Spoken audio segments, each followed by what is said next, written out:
You're not going anymore. Ansem.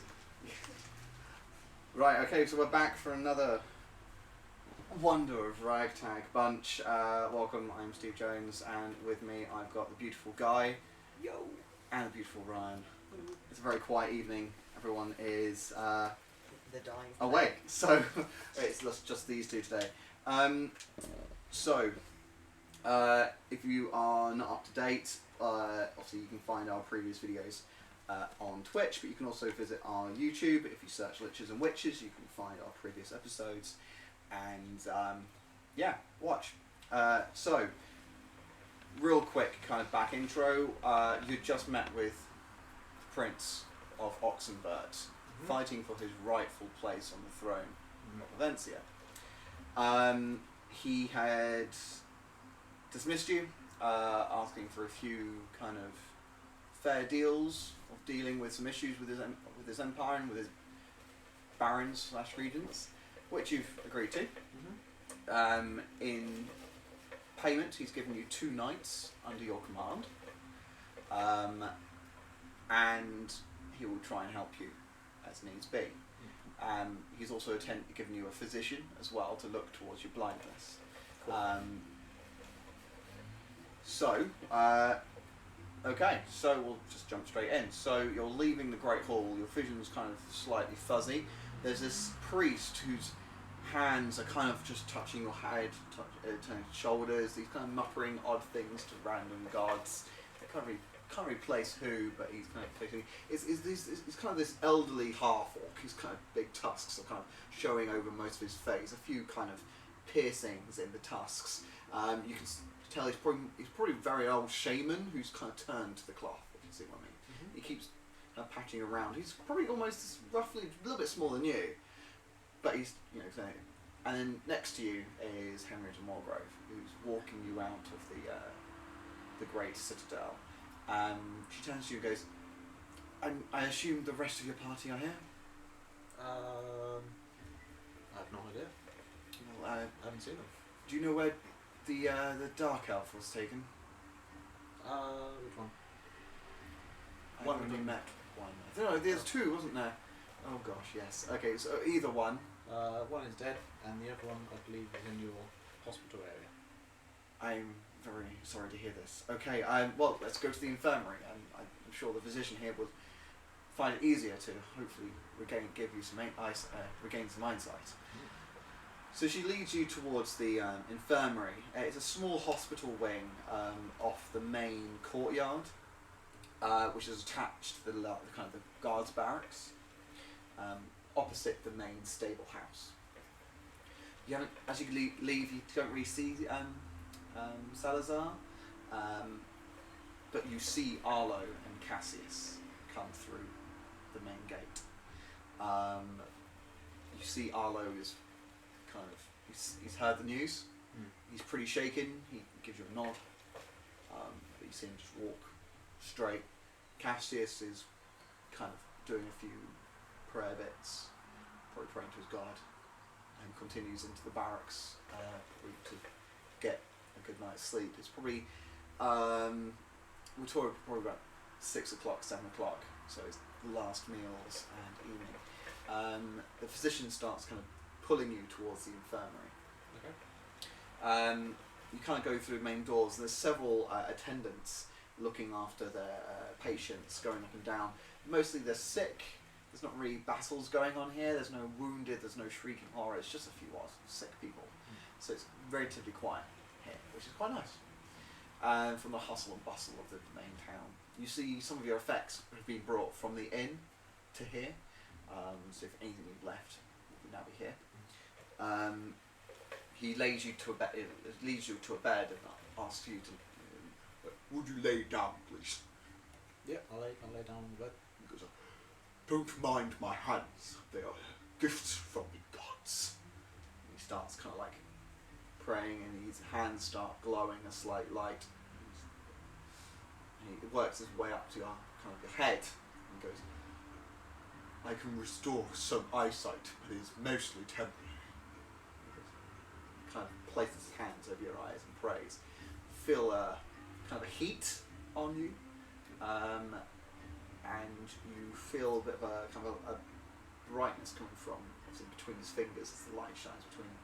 He kind of lifts them and goes, "That is all I can do for you."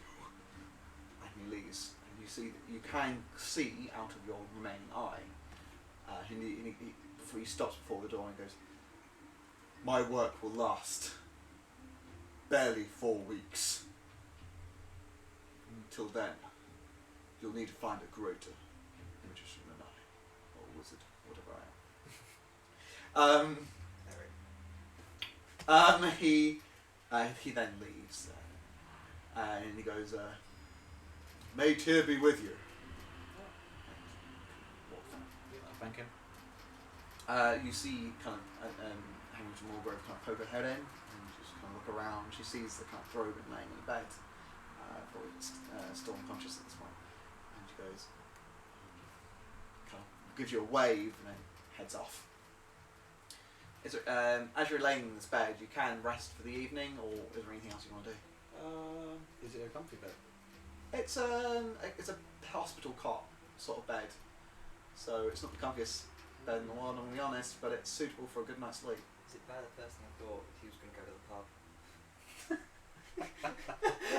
You're all on HP, so if you piss someone off and they smack you, you're down straight away. Very blinded again. Yeah.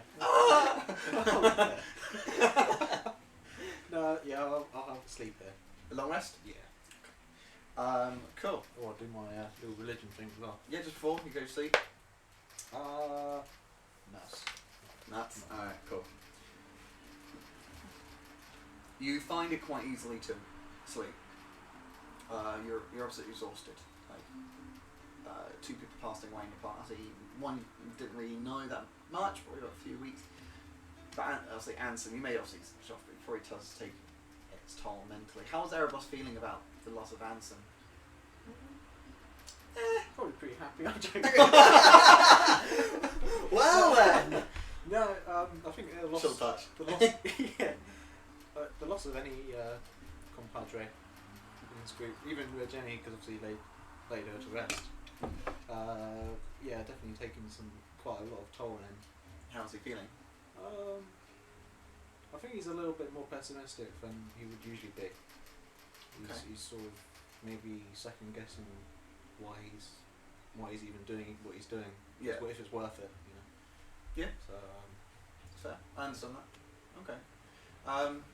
You find it quite easily to sleep, and before long, you're out for the count. The sun sets and it's fully night by 8 o'clock. Not even then. And throughout southern events here, people are awed by this spectacle that have not been seen in hundreds of years. This beautiful, great golden comet streaks across the sky. Some see it as a great omen of great importance. It's the spring coming up. Some people tie it into have a great spring moving on to a great harvest. Some may see it as a warning sign. And some realise that it's not a comet and something else. In the great crypt that you had been in previously, on the steps of the landing, where the cigarette appeared out of your hands, a tear slowly opens. It crackles with a purple energy, and out of it a bracing chill. None of the coffins move now that the magic has been done. Its goal has been succeeded to stop any intruders. The whites now rest eternally until called again. And out of the tear falls a man. Well, not a man, a humanoid. Naked. Elven. With darkened skin. With scars all over him. He lands on the floor and shivers you're getting used to the cold of the stone. It's completely black. Ansem, what do you feel when you first come back into the mortal plane?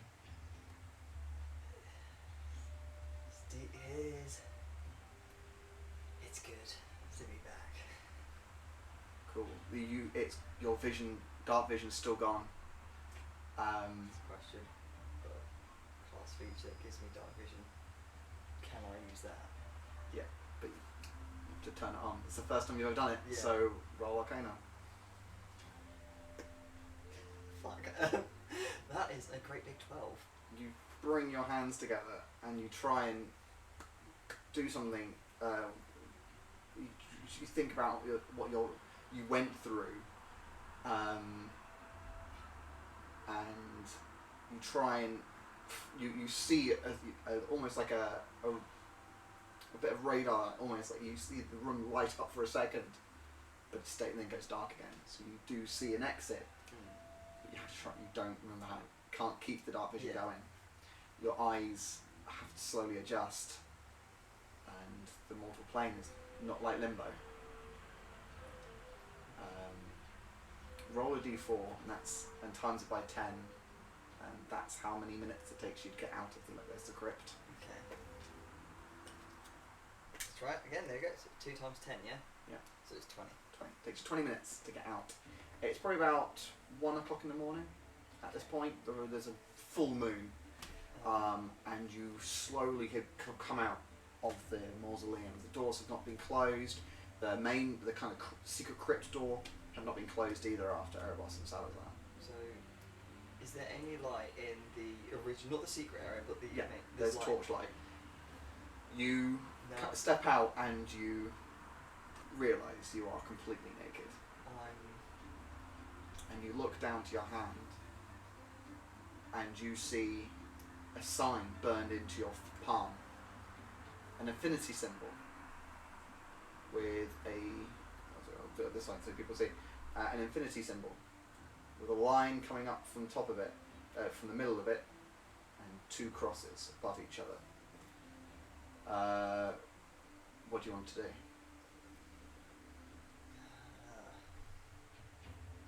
First of all, I'm gonna do an arcana on that. Yeah. Please don't roll bad. 12 again. Cool. You know it's alchemy. Okay. You know it's a substance. Right.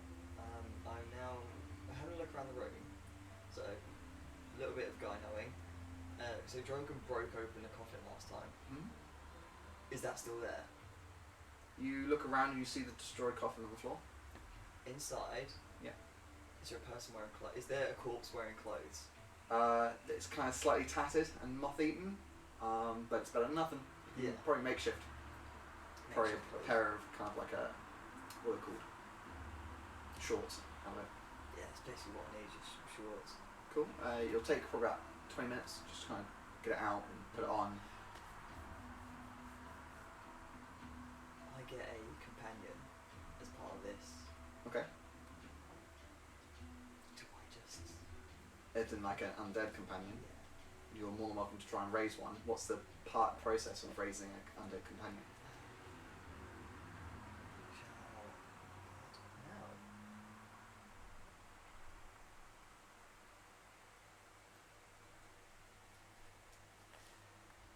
So, while we're faffing about with that, I'm just going to go outside and just observe the area. Cool. Because I've been gone for so long. Yeah, you don't actually know how long you've been away for. Yeah. You step outside. It feels long. It feels long to you. Yeah. One thing we didn't actually decide on is how long you were away for. So I'm going to give you a few options, and you're allowed to choose as it's your character. So you can roll a D4, D6, and that's the amount of months in limbo you spent, or a D4, and that's the amount of years you spent. I have put it down, so I've based everything Nice. off the fact that I've been there for like, it feels like thousands of years. Cool. Yeah, like eternity. Yeah. So you go out and you probably thinking there's going to be complete changes. Oxenburt would have exploded, you know, would have been raised to the ground and built up again, raised the ground, built up again. Just read how to do it. Cool. It requires 8 hours of work and some stuff that I will purchase later. Okay, so you have to come back. Yeah, I don't have to do it there and then. I can do it whenever. I just need some materials and time. Oh, okay. So fair enough. Yeah. So you step outside in your makeshift shorts, and you look, and you try and remember when you were last here. It was you search your memory. I'd like to do a history check. Yeah. For that. Of course, I get funny with that one. That is 25. You look around and you still you see the recently disturbed burial of Red Jenny in the far end of the corner, and you realise you've been gone like 3 hours, 3 hours. You've been probably gone about 9 hours, 10 hours on the mortal plane, but spent 10, 20 years in limbo. I'm gonna walk over to the recently served and just gonna mutter to myself, I feel like I should know you. I'm sorry that I don't. And I hope you rest and carry on. Cool. Where are you gonna head to? I'm gonna wander. Okay. I'm going for a walk. Okay. And I'm kind of hoping that someone finds me. Okay. But I'm also, I don't want to stay in the same place too long. Hmm. Because something's after me. Hmm. They're not going to leave me alone. No. The horror's there. They're going to follow me till the end. Yeah. I can't stay still. So I'm going to basically just keep moving. Okay. So should we roll a d6? And the d6 is the direction in the city. So you're currently in the north. I West. went direction 5. Cool. So direction 5. So 1 would be north. Yeah. Okay. Wait. Hold on. Do we actually have enough numbers? I don't know. Let's find out. I don't think you do. You need to roll d8. Roll d8. 4. Cool. So north, northeast, west. No, east. Sorry. North, northeast, east, southeast. Okay. So from the northwest, you head southeast diagonally across Oxenburt. Doesn't take you too long. For about 10-15 minutes before you find yourself at the Great Colosseum. Do you remember? I'll have to do a history check. Yeah. For that one. That one. You look at it. This amazing, huge structure. Back in Limbo, you were in an endless forest with these shadows constantly hunting you.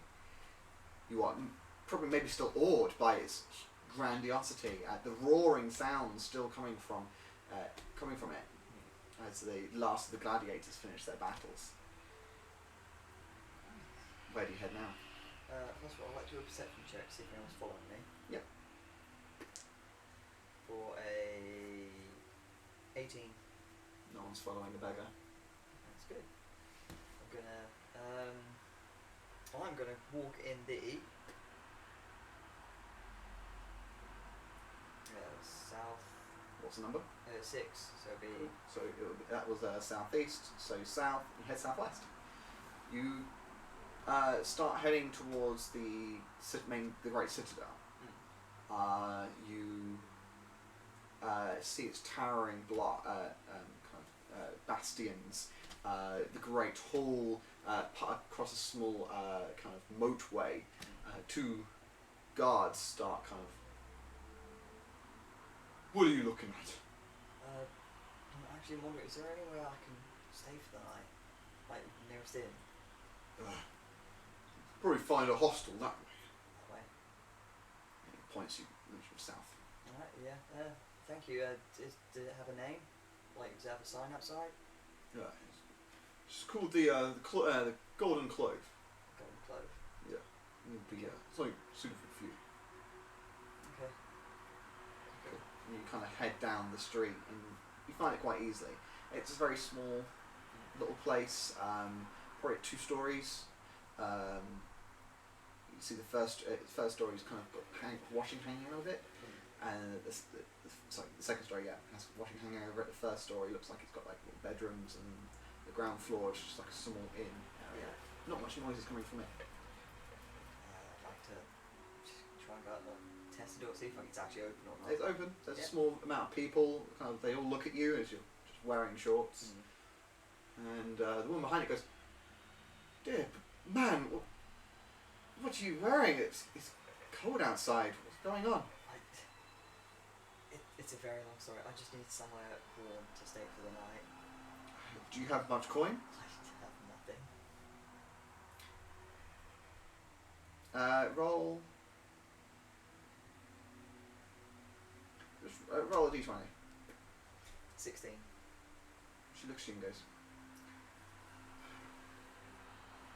"I'll give you a room to sleep in. It's nothing fancy, but I would request you for some hand around the inn tomorrow."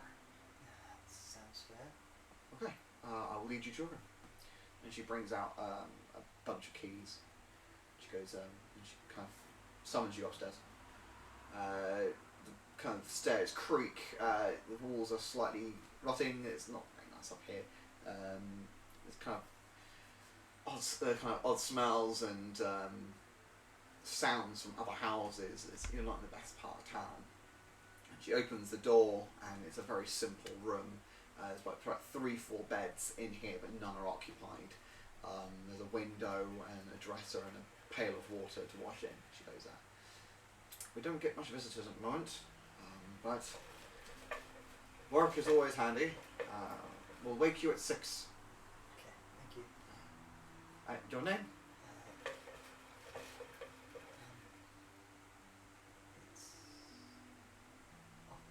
It's Ansem. And he's Claudette. It's a pleasure to meet you. Pleasure to meet you. And sleep well. She kind of closes the door after you. Long rest? Oh, Yeah. Hi, but wait, what was it called? Meditate. Meditate, yeah. It's 6 o'clock. You wake up naturally. Your vision has been getting better over the last hour as you kind of stir. Arno and Cassius decide not to leave the barracks. Salazar's come back at this point, and Drogon stirred. They decide to stay, just kind of gather their plans of what they need to do. But they inform you that the 2 knights that the prince has sent have arrived and are waiting for you. But the person that the prince has sent has not, and the prince wishes to see you. Yeah, I'll go see the prince. Cool. You make your way. At this point, the guards are aware of you. A Goliath in Oxenberg is a bit weird, so they know you by your side just to lead you to the prince. They take you to that grand study as previous. They leave you by the main door, but you know to walk around the corner and to find you at the grand table. You see him kind of discussing fervently with one of his court wizards. You hear them kind of go, "We sent a message. He replied. He should have been here this morning." He goes, "And he's not? He's never late." They go, "Well, we tried to contact him again, but nothing turned up. What should we do?" He goes, "I've got a plan." He goes, "Erebos, Liches, please. Have a seat. We'll grab you some food. Breakfast?" Yes, please. And he goes, and he goes to the wizard. "Grab the chef 2 plates, please. Ale in the morning, yes?" Oh, of course. "Yeah, of course. Exactly. You know what to do." And he goes, "Yes, sir. We'll try and contact him again. Be sure you do." The wizard kind of trundle off to the back of the room through a door, and he goes, "Please sit." Yep, that's it. And he goes, "Grave news. Sent for a gentleman wizened in the arcane arts who lives south of the great city. He travels here through some magical means. I don't know. But anyway, he said yes to my request, but he's not actually shown up. And that worries me. He's got a messenger down at the Golden Clove Inn, but who normally arrives, who normally knows where he is or knows if something's up. Go to him, see if he's arrived in town, just being late. Otherwise, I'd wish you to add that onto your list of things to do. I'm afraid he's a very good wizard, and I'll be sad to lose him. Definitely in these times, him disappearing is a dark omen. Do I have a name for this wizard? Of course, his name is. Think of these things in advance, shouldn't I? His name is Adventius. Don't really know his last name. Doesn't really like giving it. High elf. What are you gonna do? But he's very capable, and you can find his apprentice who stays in Oxenberg. They keep it together. His name is Scriborn. Scriborn. He's one of those ones who's blessed with the gift. I think sorcerer or something. Basically, he knows where things are, and he'll be able to locate him. Well, if he's unharmed, of course. If you go see Scriborn and you go see Adventius, that'd be great for me. But if something's happened to him, please let me know as soon as possible. Yeah. Are these humans? Scriborn is, yes, he's not. Adventius is the high elf. With Scriborn, he's got a strange thing about knowing everything. Don't worry about it. He's one of those weird guys who just likes to tap into their arcane arts. He doesn't know anything. He just knows where you are. Only if you've seen it before, though. So don't worry. He goes, but please have a seat. And he sees the people coming in, and they kind of leave the plates in front of you. And he goes, takes the biggest hunk of meat. And goes, this is good food. In Oxenberg, we are blessed by dwarven culinary. Haunches of meat, roasting fires. It's beautiful. I want to talk to you about the north, the Goliath Holdings. Where are you from? You say you're Lowhill, but Lowhill's not from the Goliath Holdings. It's from Northern Realms. Well, the Norsemen. So you're not from the Goliath Holdings?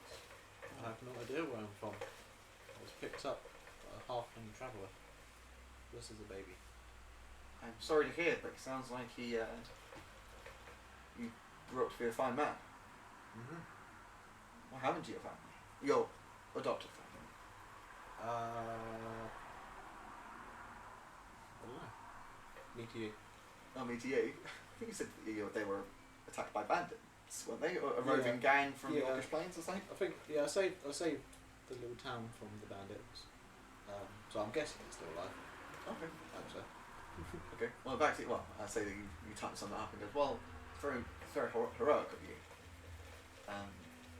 I spend a lot of time in the north with the Goliaths. The king is old and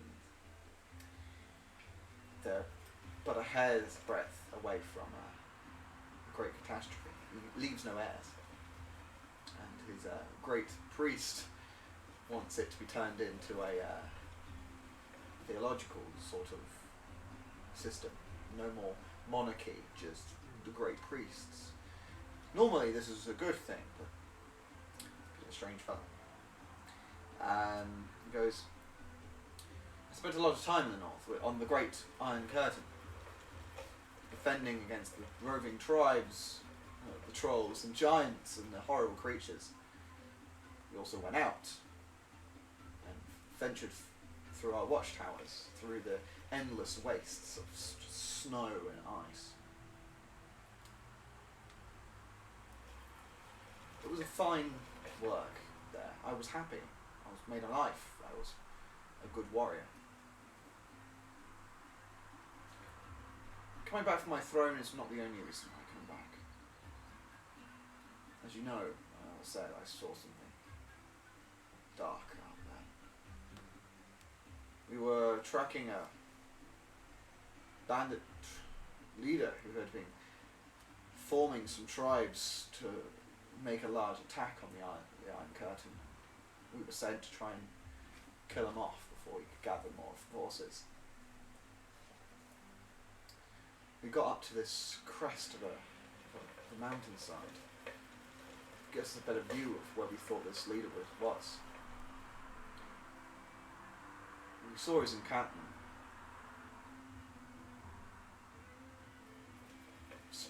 In smoke and flames, and we decided to investigate.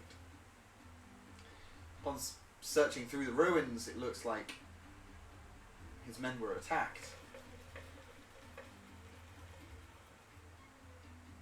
But there were no other creatures, no other men. It's as if they attacked each other. And then, as we walked up, we saw the leader flayed, skin torn from his body, and laid as a symbol. And can I do a history check? Yeah. And just see if it sounds familiar to the sort of things you found with the doctor?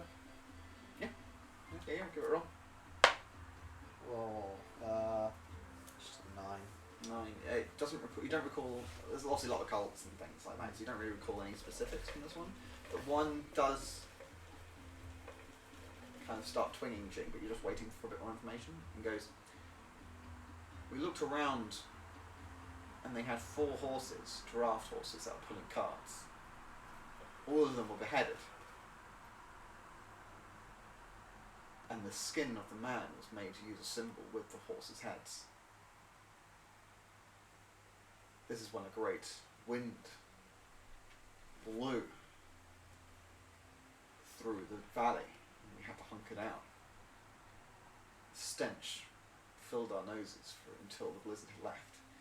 And when it did, we came out and saw where we were. In the skeleton of this gigantic beast, the entire camp was settling within its ribcage. We turned to its 2 great mountains behind us and saw, as the clouds disappeared, that there were 2 great mountains. There was a construction of strange mineral which peaked together at the top. It looked like a gate, but we could see straight through. This creature was not from this plane. So I went back with all my knowledge as soon as we can. Dreams of horrible things and prophecies filled my mind ever since I saw that day. And one thing after another proves that this is not just the end of the war. Obviously, this war is the end of the war. And I believe it's all starting here, in Avencia. 4 great calamities cause the 4 great deliverers of the apocalypse. Do you know much of this?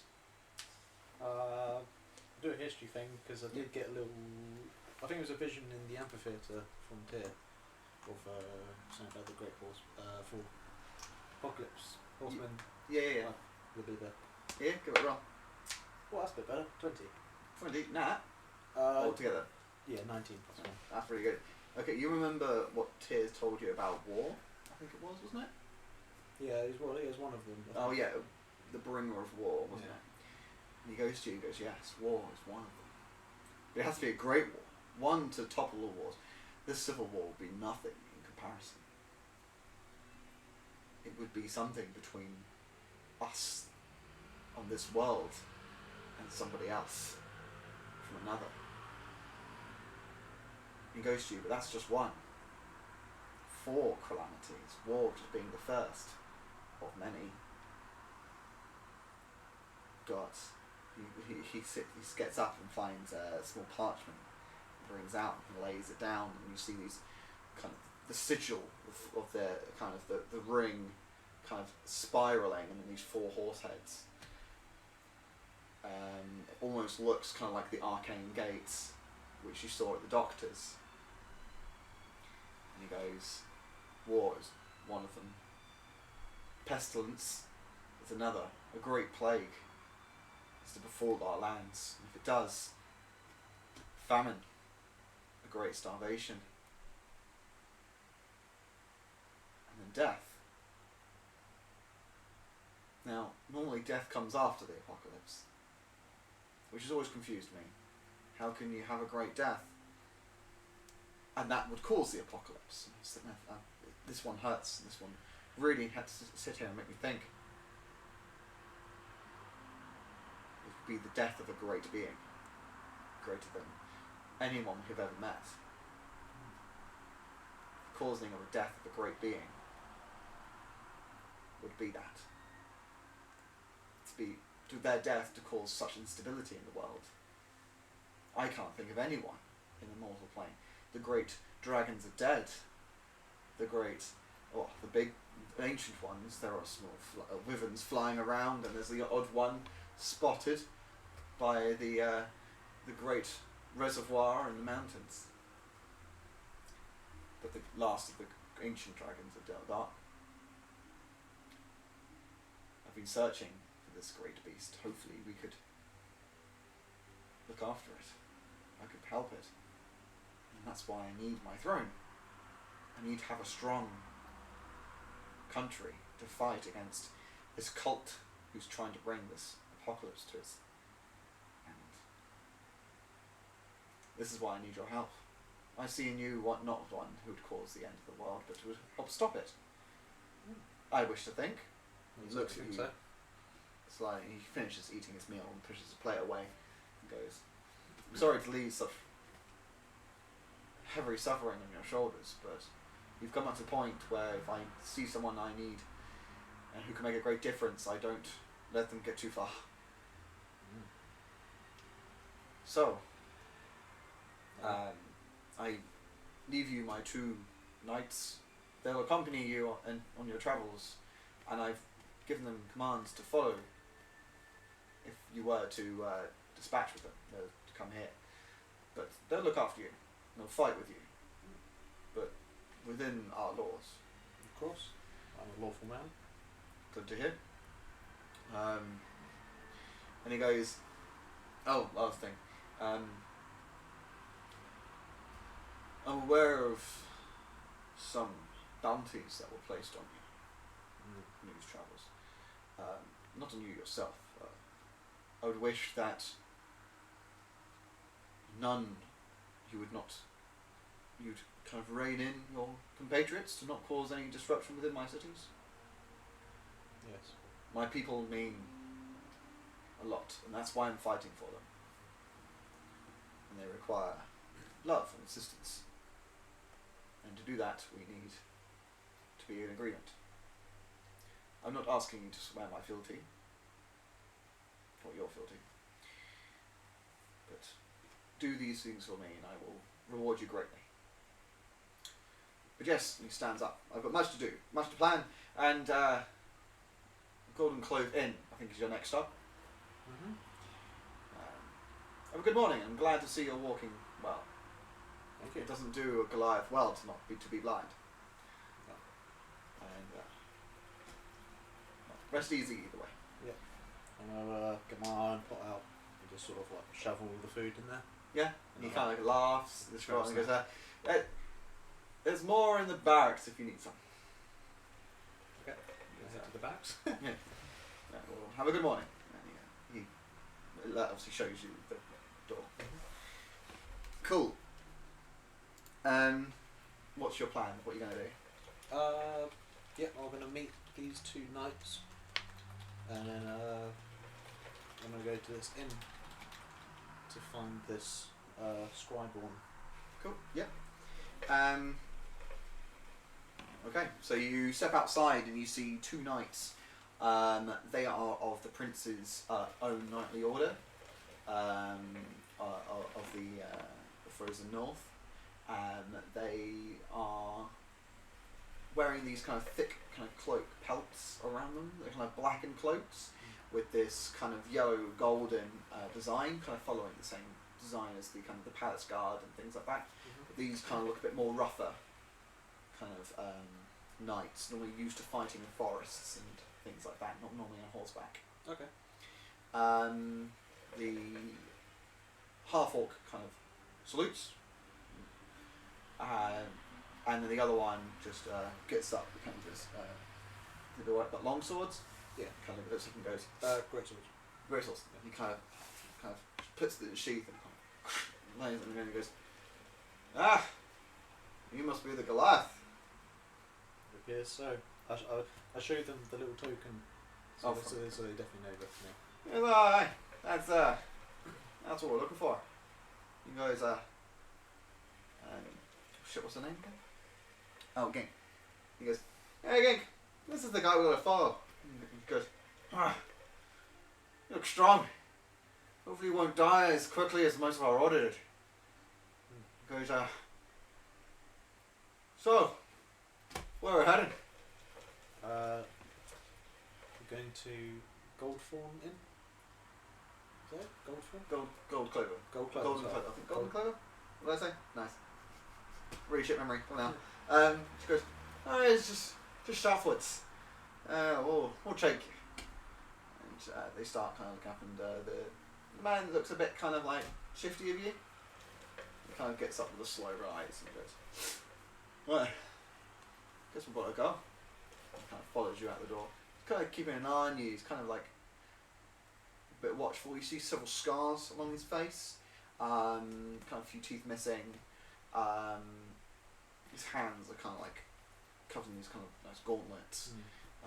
But you can tell that these two are like proper soldiers. I'm going to do my helmet telepathy. Yep. Just to see what his initial thoughts of me are. Initial thoughts is this guy better not get me killed. Get him killed. Yeah. Okay. He goes, "So then, our Lord asked us to follow you. What? You didn't give us much details on where we're going.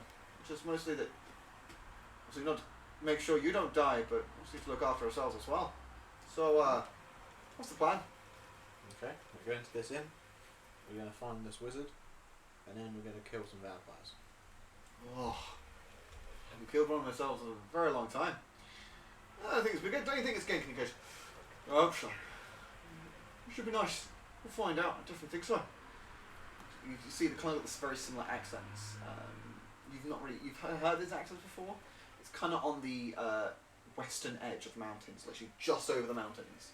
Yeah. It's basically it's basically the line of cities that match, kind of sit alongside, kind of Scar Lake and the Orcish Plains. Okay. Kind of literally between there, you think, oh, the half orc makes sense, and the human kind of think, oh, they're probably from around here.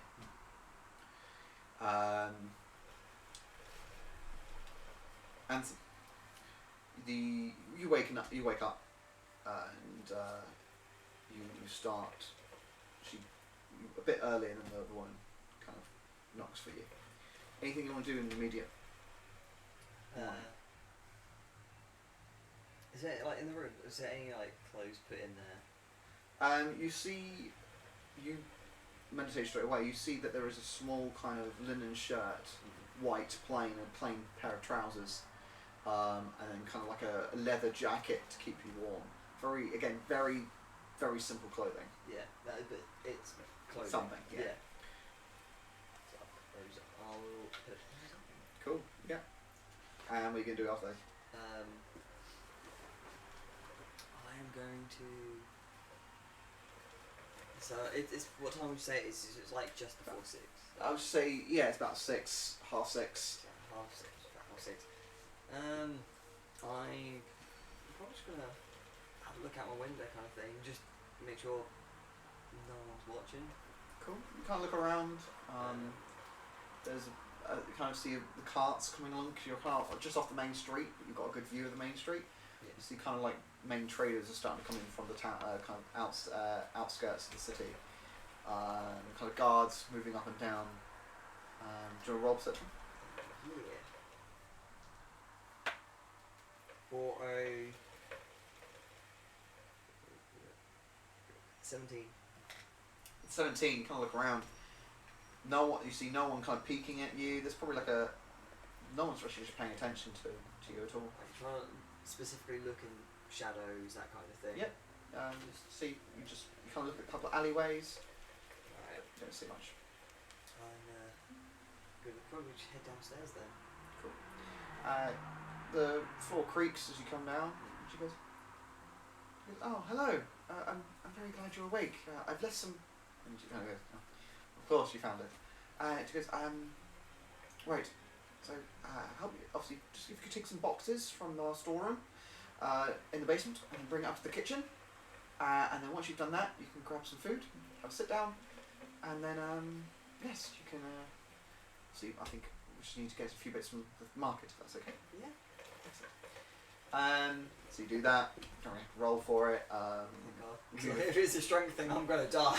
You moved. You move a few things around. You've got the cook, who's kind of this elderly chap. It's kind of just lay the boxes just there, and then going chopping onions and kind of like hacking a bit of meat off this bone and throwing it into this stew. Goes bring up 5 of those boxes, and then grab yourself a bowl and help yourself. Sure.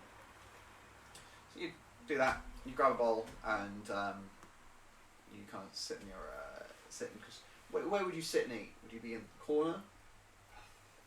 Would you be kind of keeping an eye out for things? Or? Yeah, I want somewhere where my back's against the wall, so nothing can get behind me, essentially. Fair, yeah. So there is a kind of the back corner. The bar would be here. The corner would be here. Another corner, and then you've got the door. A few kind of tables. So you'd be right at the back, kind of almost where like Aragorn is and kind of the prancing pony. Yeah. Right at the back, but you can see the door and you can see the bar. Yeah. And the window outside. And you see the odd person coming in. Mostly traders, fishmongers, grocers, and things like that coming in. I will be thoroughly enjoying the food that I get. Seems the food that I haven't had in like thousands of years. I'm like at an internal hunger, yeah, unable to eat. So this is different.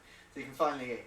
That's fine. So you sit down and she comes down and goes, I'm just going to be an hour or so. If you want to wait here, and I'll be back. If you can then give me a hand with the market. Yeah. Excellent. Okay. Well, back in an hour. And she leaves. Is there anyone else on the bar, or was it just her? There's other person comes Right. out, and there's like this young lady. Okay. You kind of deduced to be her daughter. Fair.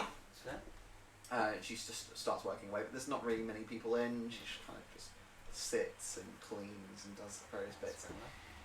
Erebos, Gink starts walking you down to around the corner. It's barely 10 minutes around the corner to this little inn. Mm-hmm. You see the owner leave, and it kind of obviously Gink what's it called? Knocks a cow. Goes she goes, ma'am, and they continue walking through, and they get to the Golden Clove, and they go, well, here you go. Do you want to wait outside, or do you want us to go in with you? No, you can come inside. Alright, well, I guess we got to go first, I think. And they open the door straight in. You see 2 knights, blackened armour, these thick, long cloaks with these kind of yellow designs swirled on various patterns on them, come in. And behind them is this large Goliath. So I'll keep acting natural, but kind of like be eyeballing them for intervals. We're going, yep, cool. Alright, yeah, that kind of thing. Cool. You come into the inn, and there's no one around apart from a character in the corner, and this lady kind of at the bar. What's your passive perception? Just really low. Yeah, it's very low. Missing And an also have a missing eye. Missing and, eye. So you don't actually clock Ansem because it's the last person you'd think to see. Yeah. You don't clock him in the human corner as well. So Huh? looking for a human, so I wouldn't. That's very true. Even So if it is. you don't really clock him.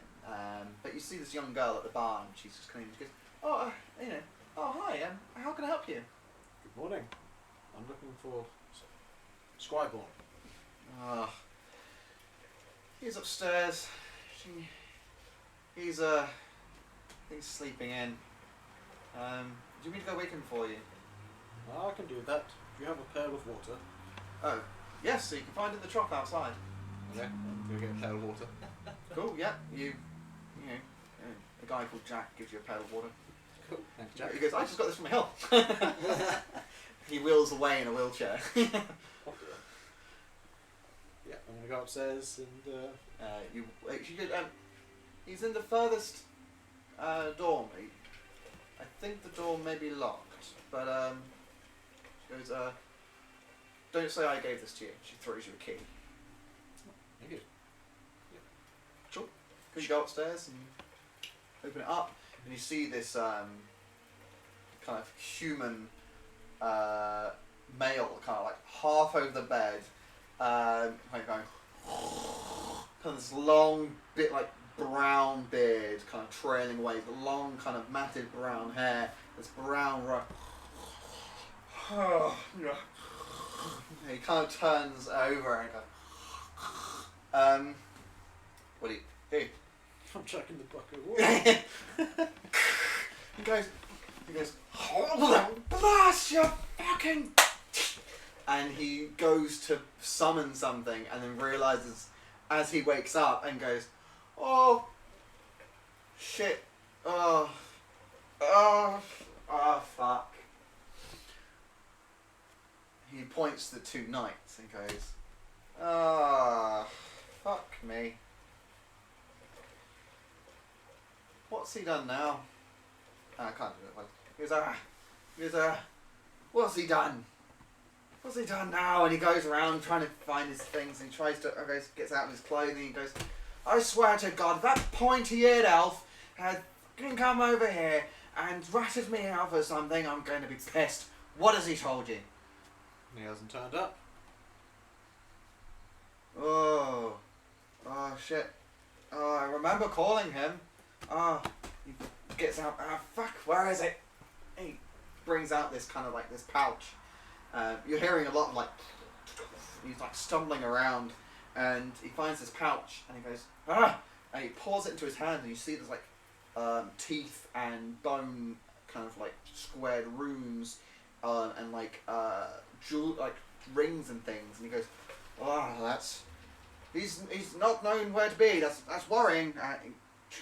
He throws it on the floor and he goes, "Oh no, this is not good. I'm not good at it." And he grabs it all again and goes, "Come on, wake up, you ancestral bastards!" And throws it on the floor again, and he goes,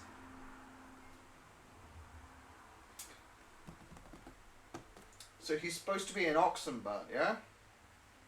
Mm-hmm. Alright. And you, the prince called him at his home address, yeah?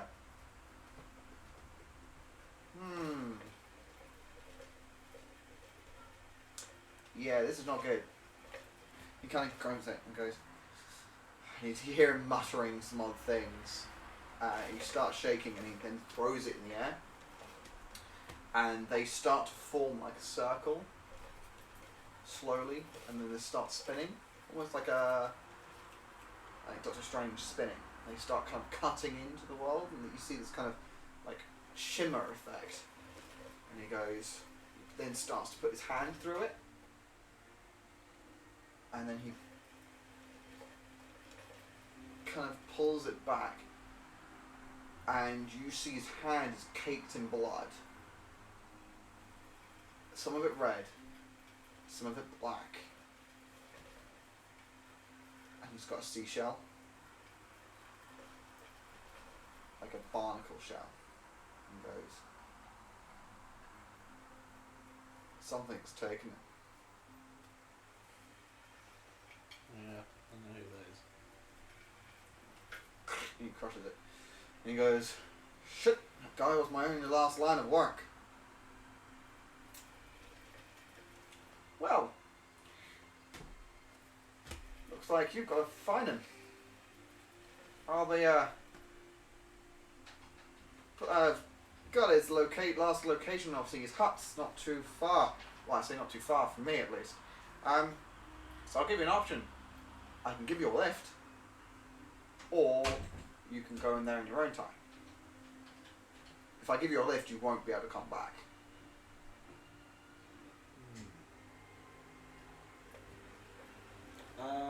Well, you can. It would just take you a few weeks. Well, it's a short jump for me. A long jump, kind of a long donkey ride home. Okay.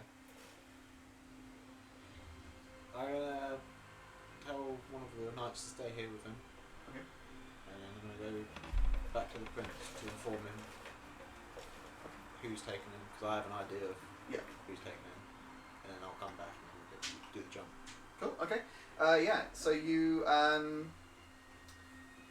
leave the which knight do you want to leave? Gink or Gerald? I'll leave Gerald. And he goes, "Alright, I guess I'm looking after you." And kind of goes, "Oh, fuck it, I'm gonna get some breakfast." And he kind of leaves to go downstairs with you, and he goes, "There's nothing. He's not gonna go too far. He'll be fine." And he kind of goes and obviously follows you down the staircase. And he goes, "Hey, a breakfast for me, please." And she goes, "Oh, okay." And she disappears into the kitchen. You see Erebos again, coming down the stairs with this knight. What do you do? I see the Goliath and a half-orc and a human. Mm-hmm. I mean, I'm not getting involved. It's big people. I'm not a big person. I'm not trying to draw attention to myself. Okay. So it's more of the still just kind of eyeballing them whilst kind of acting natural. Okay. Eros, as you come down, the direction of the stairs points you in towards Ansem, and you see this dark elf who'd aged a lot. Well, not for a dark elf, really, not that much. That's such a pain. And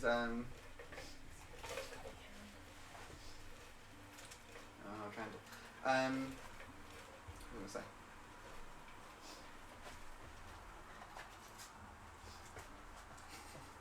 Oh, you got your incense.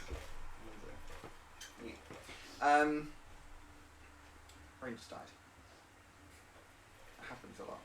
Oh yeah, so you see this dark elf wearing kind of simple clothes, but you kind of stare at him, and you twinge, and you sit there going, obviously because there's not any dark elves, and you realise, hold on, this is the spitting image of Ansem.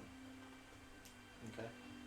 I'm going to use my helm of telepathy, and I'm going to do a deep search into his mind to make sure it's not one of those Balthazar creatures.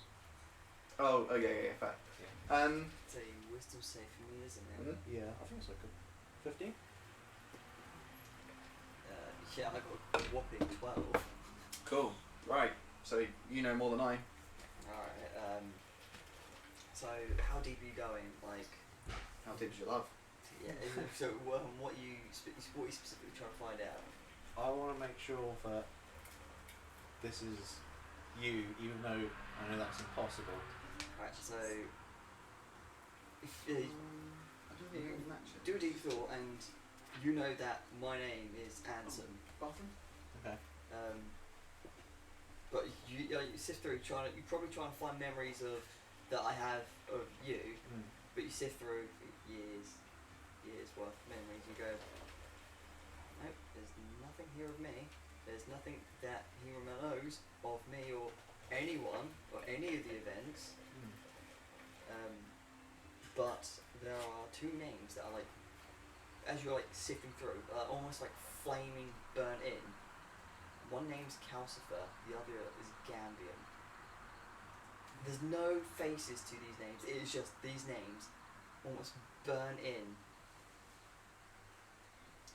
And then just picking through, you just I think it's a good place to bring out your new rolled personality traits, bonds, ideals, and flaws. So, personality is, I only remember 2 names, but the thought of these names fill me with unyielding rage. I've become oblivious to etiquette and social expectations. Ideals, I will master my craft, becoming an unstoppable force, to snuff the life out of those who wronged me. My bonds are, I died for a man I can no longer remember. The eternity I spent in limbo has taught me one thing: I shall not make the same mistake twice. Cool. And my flaws, even though I escaped the limbo, the monsters still haunt me, watching, waiting to drag me back into the depths. Nice. And your long-term madness? I suffer from extreme paranoia. Nice. We'll go obviously in the short on our campfire jabbering section. We'll go through what actually happened. We'll do it as like a bonus bit, I guess, is Ansem's time in limbo, but and how he got there. But yeah, you see all that, and you recognise the name's Calcifer and Gambian, because you just saw the limbo stuff, I'm guessing. Yeah, just basically me running. Like, there's monsters and just constantly running. Did I see the monsters? There'll be shadows. Constant shadows. Okay. You never see them in light. You just see them constantly stalking you. Do they look like what Calcifer looks like as a shadow? No, they were a mix of horrible beasts from your mind. So Almost like when you've watched a scary film, you've gone to bed and you start to see like things behind the curtains. That aren't there. Yeah, but imagine that. But in limbo they were. Yeah, but they could never. Yeah, they never went and did the attack. By the end, you'd probably go like, "Just kill me." yeah. And they're constantly stalking you. But the creatures that I guess I did see, they're the same sort of shadow composition that Calcifer is, if that makes sense. Oh, so the shadow demons that were chasing him were not didn't look like Calcifer, no. They're not like. But they were like, one would look like a kind of creepy, long, kind of armed, kind of long-fingered thing that would go around the So kind of woods and stare at you. They wouldn't look like the shadow creatures we've encountered. No. But they are just monstrosities that you can almost faintly see in the dark. Okay. I think Limbo, the game, the platformer, that's kind of where I got the idea. Yeah. And like, do you want to see like everything from in Limbo throughout, or do you want to just go Limbo? There were some monsters. Okay, I'm going to stop. Yeah, I'll stop there because I was sort of maybe trying to find the things that I would know about you. Okay. And maybe I just got a little glimpse of weird stuff. Yeah. So you do find, obviously, his name is Ansem, and you do get the Gambian Everspire and the Calcifer link. Okay. I'm gonna go up to him. Mhm. And I reach into my pocket. I'm gonna ready myself just in case I'm gonna get attacked. Yeah. I'm gonna pull out the cigarette. I hold it to him. I don't have a light. Do you recognise this? It's a cigarette. Can I help you? Is your name Ansem? Yes. It looks obviously like wary of you now. Sorry. Okay. Do you know someone called Calcifer? Who are you? My name's Erebos. We were friends. Only up until yesterday, where you were killed. I don't know you. You see, yesterday?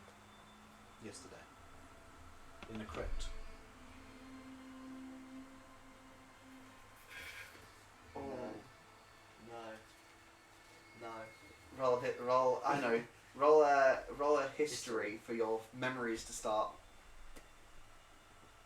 You wanna, I would say, Yeah. What's the number? 16. Yeah. You have a flash of it comes in flashes. As you say, you see the crypts, didn't you? You kind of flash back to the sword being in your stomach, and the white staring at you, kind of this jaw opening with blackened saliva, kind of clinging together, obviously like a string. Then it flashes to kind of like the two Calcifers standing next to each other, and then her drawing from the cigarette. I'm gonna like, stand up quickly, back up, kind of clutching to my chest where the wound was is the still scar here. is, yeah. Yeah. Back up, and I was like, no. Not again. It's okay, friend. I'm your friend, not your enemy. How can I trust you? How do I know that you're just lying to me? Damn it, I wish I had that sword.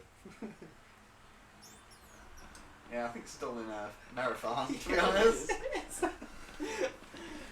That would have solved so many issues, by the way. Yeah, for our watchers, they've uncovered this ancient sword that gave them the ability to point and cast Zone of Truth. They left it with a character who disappeared, and then they left the sword with an innkeeper in forgot Marathon, about it. which is the second town they got to, We forgot about it. and just all forgot the about way it south. and left it. And yeah, that's going to get important at some point. But anyway. So yeah, you have these series of flashes, and one of them, you do see two figures fighting next to you. One big one, two very big figures next to you. You kind of make them as kind of like greyed out objects and kind of blackened out objects, just because of the fighting and tunnel vision. Erebos. Are there others? Yes. Drogon. Arlo. Can I do a history on Drogon? Yeah. I like how you picked that one. Fuck me, yeah, that's a 20. Oh yeah, that comes clear back. You I remember the barn falling on me. Yeah, you remember the barn falling on you, and you remember Morgrove and Felix as they try and blast a way through, and you remember waking up to Morgrove like healing you. Okay. Who's the next one? Arlo. Arlo. History on him. For a 16. Do you remember Arlo? How he constantly stood in front of you during battles, and you were kind of casting over his shoulder. You remember him passing you a little bit of food, or and you remember fighting with him against the Doctor. Okay. Say I believe you. What's next? Well, I reckon we need to get your memory back. And how do you plan on doing that? Because that might be very different to how I plan on doing that. Not judging you, but you look like the person who hits someone until they remember. I mean, we can try that if you want. No. Okay. Do you remember Balthazar?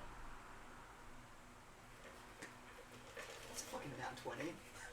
Everything comes back. You remember the sacrifices you made. You remember your dark vision going. Your real dark vision. You My remember heritage. your scars coming back. You remember all the information about Balthazar, where he is, where he was. You remember about Cornelius and Apocritus. You remember Riverford is his last resting place. You remember you need to go. We need to go to a place called Riverford. Mm. That's where we got to get payback. There we go. He's back. Not quite, but I've got enough. And annoyingly,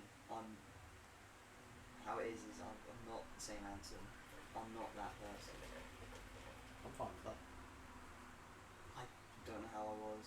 I know snippets, but he's literally just a memory now. Okay. As long as you don't try and turn me into a minor zombie, I'm sure you'll be fine. How much of me did you know?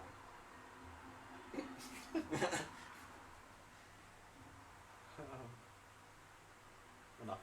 Okay, first of all, let's not say that out loud yet. Let us go. It's quite cold. How much money? I'm going to be about. I have no money or Okay. equipment. Yeah, you can take. I give you 18 silver pennies and How far are we travelling? Where are we going? And what are we doing? well, I need to go see the prince to tell him about. Just go and see the prince. Like it's an easy thing. Yes. Okay. How much sway do you have here? Well, I'm a very powerful man. Are you talking physically or like politically? In every single way. I doubt you, but I'm not going to argue. Anyway, we just need to get some basic clothing. So I've got this, but I'd like something more weatherproof. I'll sort of give him the old cloak of Denier. Sort of wrap that around his. I'd rather not filling it myself with deities, if possible. Oh, you know about deities. Take that. Roll history for the cloak of Nair. 11. You remember its kind of colours, Yeah. but you don't 100% remember what it is What it attributed actually to. links to, yeah. Yeah. What does the cloak of Denier look like? It's just a long kind of simple blue cloak with the eye and the kind of sigil on it. I appreciate the It's very gesture. simple. I appreciate the gesture, but I'm not blue. I was thinking more grey. Okay. Um, we're literally just gonna pop into one of the nearest tailors and see if they've got something spare. Foolish. We shall get something from the prince. The tailor fit. Okay then. Okay. Cool. So head back to the palace. Okay. Yeah. Get him some clothes and obviously let him know about Adventius. Plenteous, yeah. Cool. Yeah, so Gink follows you along. You see, as you're walking up the street, you see the woman from the inn coming down the road. She goes, "Oh, it's you. yeah. These your friends." I have. Apparently so. So, the story is I have lost a lot of my memory. Oh, I'm very sorry to hear. This is a man who I believe I knew before I lost it. Oh, she looks to you and goes, "Oh." I'm very grateful for your kindness. And sorry, mate. Can you spare a few coins? How much does he owe you? He goes, "Oh, well, it's only a night. But barely it's, 2 silver." But But if you make it 3. I'll give her 2 gold. oh my goodness. Thank you. Thank you for looking after my dear friend. Thank you. Obviously, I appreciate the generosity. if you ever need to have an inn, obviously, or a warm food in your belly, please come back. She kind of bows. Come back with the glass. Yeah, come over the Goliath, please. Come back with your money back. And she kind of bows and leaves, and continues walking on, and just kind of like puts the coin into a coin purse.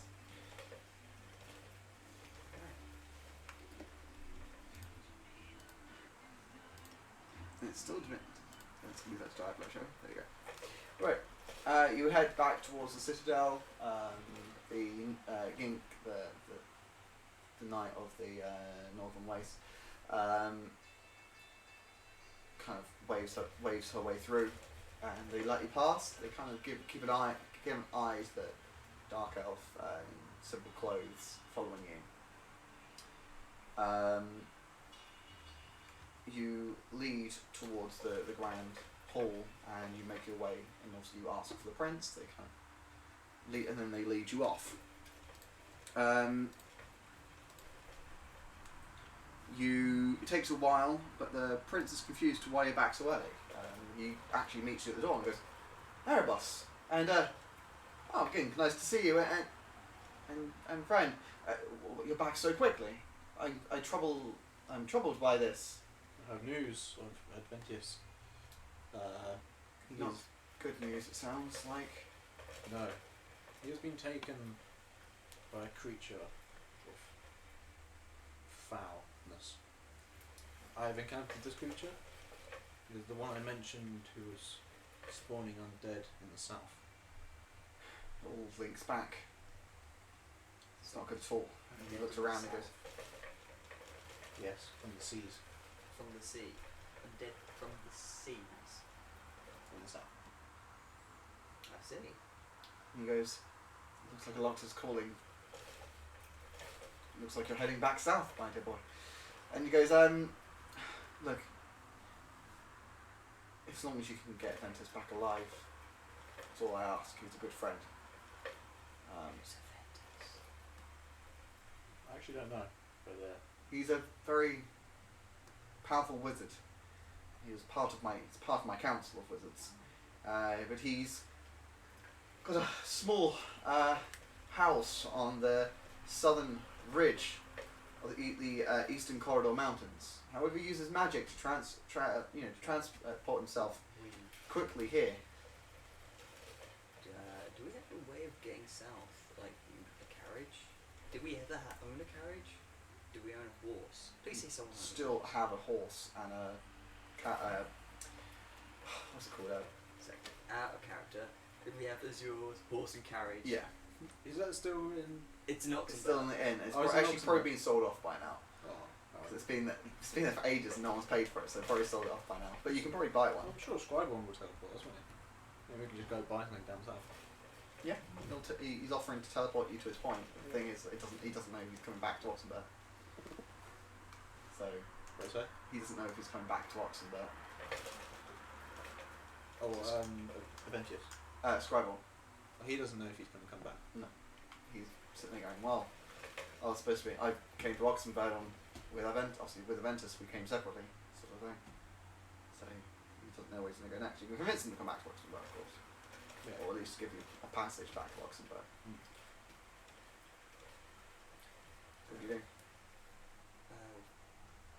First of all, can we go get the clothing out?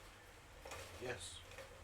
Can you supply some clothing for? I just want a grey robe with a hood. Kind of turns to look towards his kind of priest. Goes, on a butt. And they're wearing just like a simple wizard's cloak and Yeah, robes. Looking for sleeved robes, cloak with a hood. I'm sure one of my my priests here could give you a hand, and he kind of goes,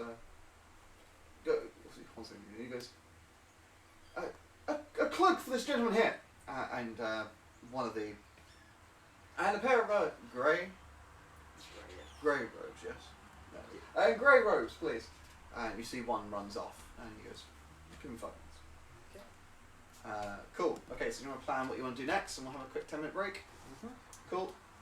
Yes, we'll be back in 10 minutes, and we'll see what's going on with Aventus. Dun dun dun.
we should do that. So we're back. Yeah. Deck of There cards you go. thing, and then Then to Riverford. So we're just deciding what's going on.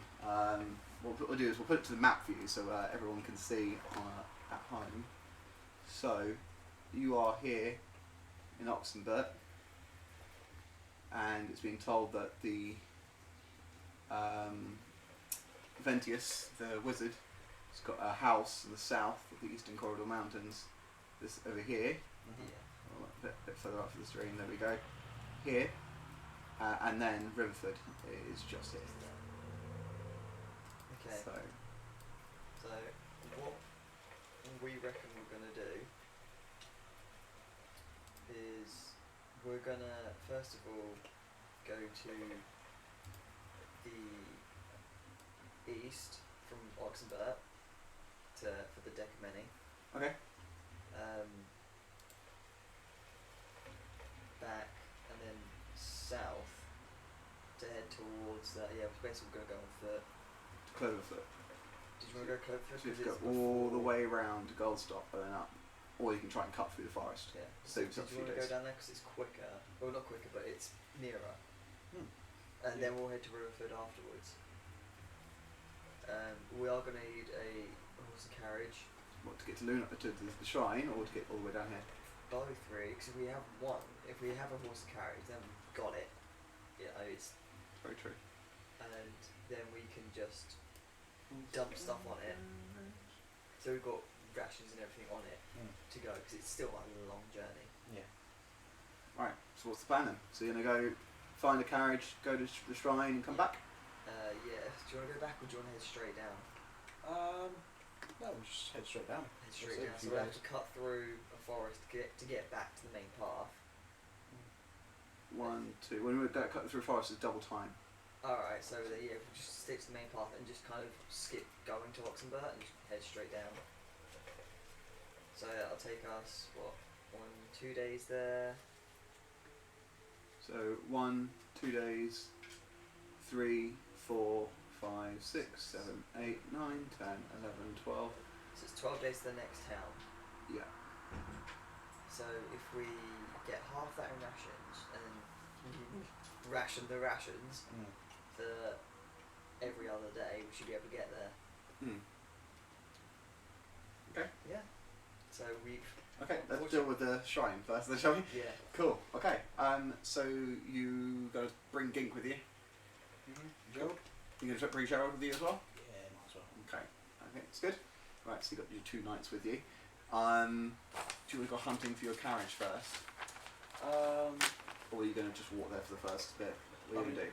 Your decisions. How much is a carriage? Because I've got 148 gold. Alright, let's have a look. PHB, you'll need horses and the feed as well. Yeah. So I probably can't even afford it. So might as well We'll have a look. I mean, we could try and like blag our way with Azura's existing one. See if it's been sold off or not. That's not even the right dice. I don't know why I just rolled those. I don't have the right dice, I don't So think. we've got a cart, Oh dear. 15 gold pieces. A horse, which will be which would it be, Stephen? A draft or Draft. a right draft? So that's 50 gold pieces. So that is 65, and then you'll need. Where is it?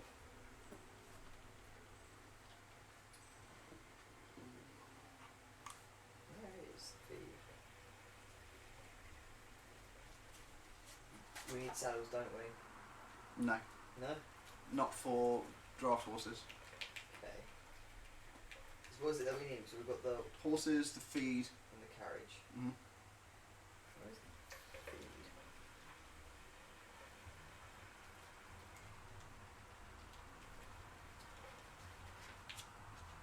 What's been the name? I'm not finding it. Oh yeah, I remember this one. Cool. I need to plug in my laptop. So bear with me. Can't find feed. There might be like enough feed for a day, so it might just be like a small written bit. That. Let me just do that. We're going to just take off your prices and things.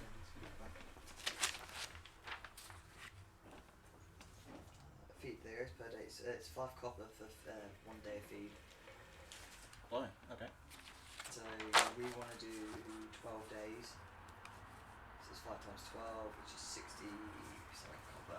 60, 70 copper. Okay, so 7 The- silver. No, it's 60 copper. Okay. Which is 6 silver. 6 silver. Do that. I'll take that off So now. that'll be the feed. And that's 10. Cart is 15 gold, and the horse is 50, so it's 65 for the pairing. Okay. And how many days of feed is that? That's 12.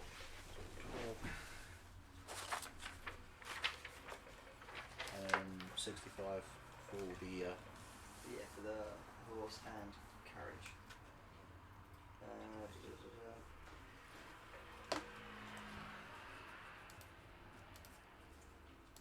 Did we want anything? Alright, at this point, if we're shopping for bits, I'm gonna say that we should get tents, because I don't think anyone does. No, no one has. We'll get some tents. There's tents up to 2 persons. So it depends if you want to get for everyone and have them owe you money, or just get for us right now. just for us. Just for us, that'll be 2 gold for a 2-person tent. That basically covers tarp, so that way we can then not get rained on. Mm-hmm. And if we're smart, we might be able to set it up on the back of the carriage, or the car even.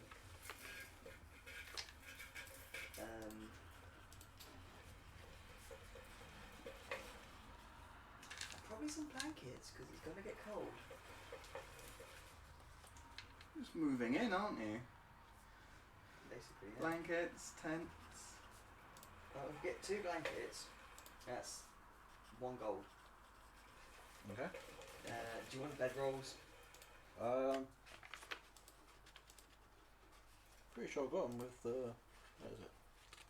You get a bedroll with one of your kits. Yeah. Nah, Erebos is fine. And how much is it? It's 1 gold for a bedroll. Yeah, just do. I'll get 2 bedrolls as well. Alright, so we've got 2 bedrolls, perfect. Alright, I should stop spending your money now. Unless there's anything else that you want. Rations? Yes. Rations are... Where are they? Rations. 1 day it's 5 silver pieces. So we want to get 12 days, so that's 6 each, and then we ration it every other day. Okay. That's good. So it'll be 5 times 12, which is 60. yeah, So it'll be 6 gold. 6 gold.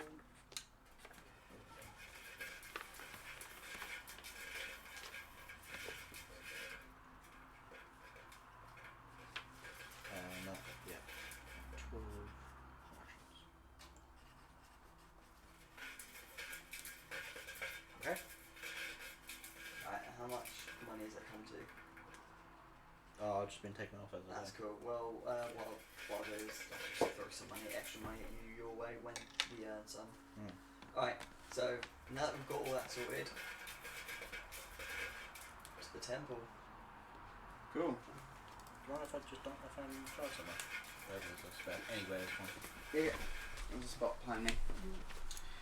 Right, so you head towards the Shrine of Denir. So for our people watching, we'll give that to Ansem. You can use that today. Okay. That is the red bubble just here. Yeah. There we go. It's 2 days travel, and the weather, both the days. On the first day, it's a bit overcast, a bit sunny, quite nice. You find the trip actually quite pleasant. You start breaking into the kind of woods that start kind of encroaching around the feet of the at the foot of all the mountains. I'd like to be rolling perception, or using more passive perception, actually, like mad. So Yeah, no, you keep watching. To be honest, there's only a small amount of traders along this road coming from Lunar Hollow. There's not actually much traffic here from here at all. From a small crossroads, instead of going further east towards Lunar Hollow, you head north into the mountains to a point which was pointed out to you by Baraka. As you look at this map, you need to make a history check because you were here when the map was created. Oh, so close to being at 20. It's now a 16. Cool. You remember Baraka and what you had to do, and you remember the staff which you had and have now been taken away from you, and now you remember most reasons why Baraka wanted you to go there, Yeah. and the Orcus Arcanum. Okay. Yeah. So how I'm going to play this is I know the name, not the person. You know the name Gambling, but you can't put a name to a face. Yeah, Cool, that that's kind of thing. So I'm doing the same with Baraka, where Yeah, I know of Baraka, but I don't. You know of him. You know where he is. You know why he sent for you and why I you know had that I things. made a deal with him. But if I you have can no draw him idea. out of a lineup. Yeah. Yeah, cool. So you get towards this kind of winding roadway that leads up onto a crest of a mountain. On this crest, you see these large standing stones kind of outlining this perimeter of this shrine. You kind of drive your wagon, whatever you want to call it, cart, that's the one, up towards it, and you see that the actual shrine is in the mountain itself, inside the mountain, and you see all these beautiful statues like this and like this around in places. What do you do? I think that's it. Stop the cart. Alright, probably want to hide the cart, really. Okay. Yeah, any place? Yeah, you can. There's a place you can leave it on the side. You see that the outside of it is, even with all the statues, very overgrown with all these vines. You are constantly rolling perception at this point, so just So roll I'll perception. be using my passive, which is 16. Okay. So 16. Yeah. Right. If that's alright. Yeah, Saves it's me fine. rolling. Yeah, you see some creatures start kind of watching you from. Just trying to get it. Apologies. There you go.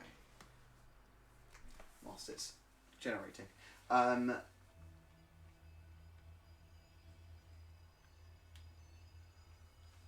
Okay. Oh, that's my. Monster menu. Oh yeah. Just got this the stats book. You see these kind of creatures in the forest. Their eyes are on you whilst you're outside of its limits. They haven't made a move yet. What do you do? Erebos, I think we've got followers. 1 second. They are.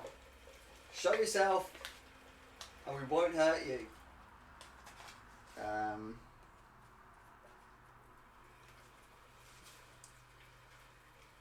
Let's put these into the calculator for a quick second, because I don't think that's right.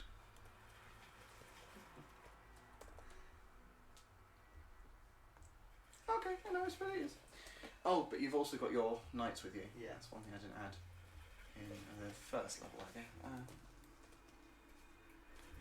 they level 1 knights? The actual knights in here, so they're actually level 2 level 2s. Totally take them. Yeah, they're pretty hench. Yeah. It's nice. Look at the stats. Oh, nice. Well, damn. Okay. You see these Fair. women with long brown hair start to emerge from the forests wearing these elegant purple gowns. This golden jewellery hangs off it and jingles and chimes as they move in kind of like a slendering motion. Each one of them have got a dagger, a scimitar in their hands, and their eyes have upward slits where a pupil should be. Can I do a arcana or religion check. Whatever's more suitable. You choose. I'll attempt Arcana Okay. for a 26. You know these people are of a mixed blood with what would be Yuan Ti. You remember, you kind of cast your mind back, your eyes go back into your head, and you remember that these Yuan Ti are quite a bit magical, but not as much as their other brethren, Are they? and they're extremely territorial of their shrines and Are places. they? And you see them start to fan out around the outside shrines, kind of around the statues, and they kind of hiss at you. I'm gonna attempt in common. It's like, can you understand me? They go, we can understand you. What is your business here? Click of dinner. Flash that. They go, We. they go, this is not his place anymore. This is not his temple anymore. There's something left behind that we're here to remove. His taint, as you will be fully gone then, and it will be yours to claim. Oz has fully claimed this temple. You are not allowed here. We protect it. We're not here to desecrate, we're just taking what is ours? They get tired and they're going to attack. Let's roll initiative. Yeah. Put it up here. Could out of the box? Can you give me 4 characters? And let's draw up a nice little shrine in the centre, shall we? Oh, we're missing our artist today. Oh, what are you doing, Adam? We're missing our artist. I hope speed wasn't necessary in this start.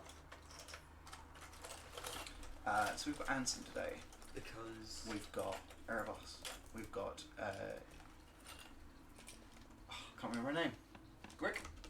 Gink, Gerald. and Gerald. Oh, Gerald. Gerald. Gerald.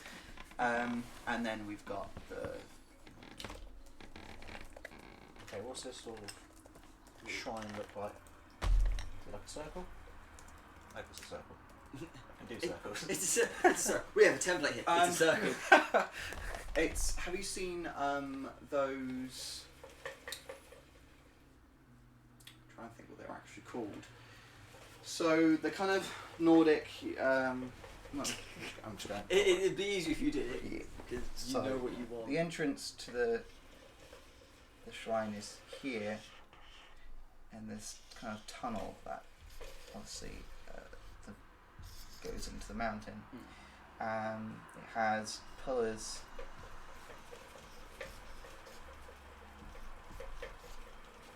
It's like something you see out of Assassin's Creed Odyssey, Yeah. really.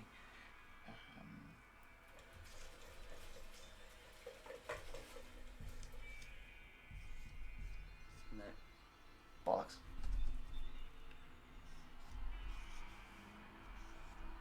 And then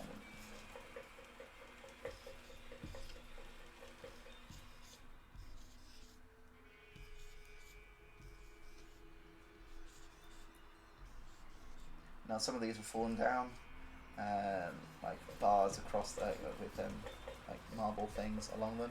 Some have fallen down, and like vines and things like that. So at this point, you're probably around the centre-ish.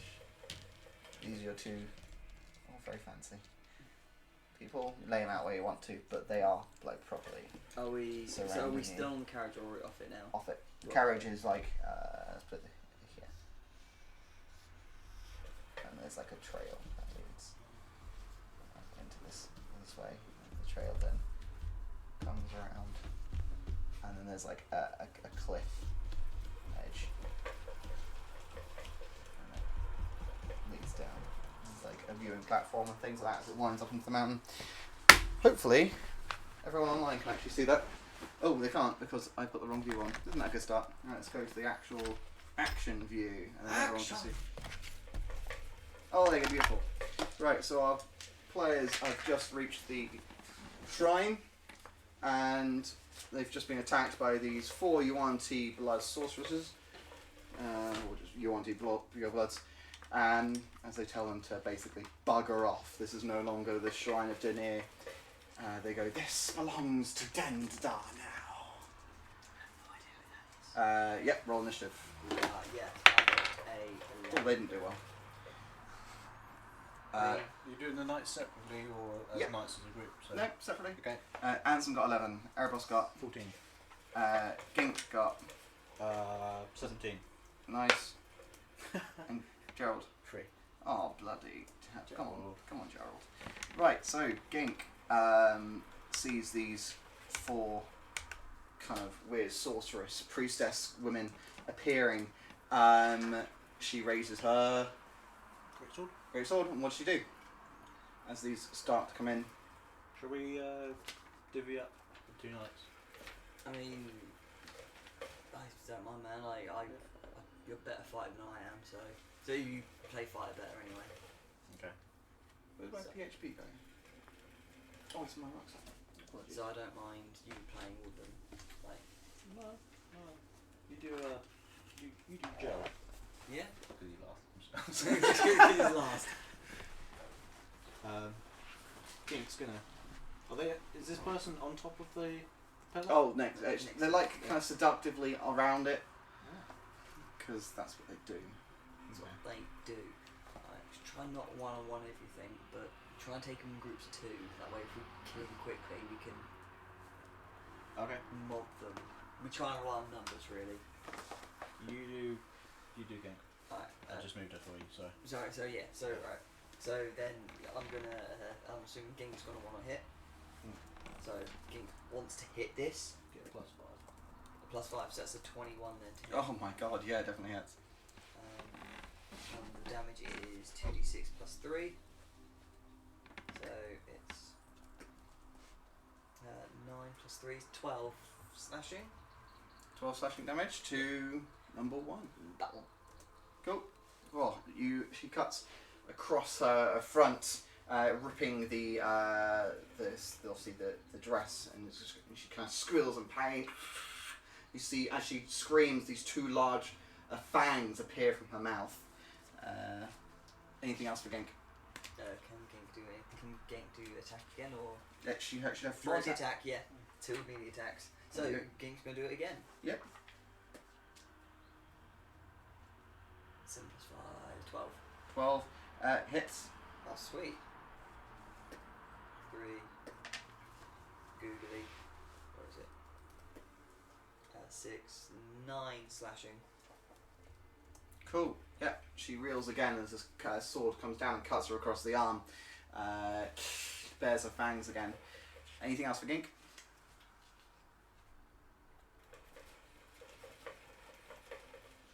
No. Cool. Okay. Goes to Erebos. That's all good. Okay. I'm going to Warhammer out. Yep. I'm going to enter rage. Of course. And I enter rage. We will get that on t-shirts, I swear. I'm going to go over to. I'm guessing this is number 4. for you. Yep.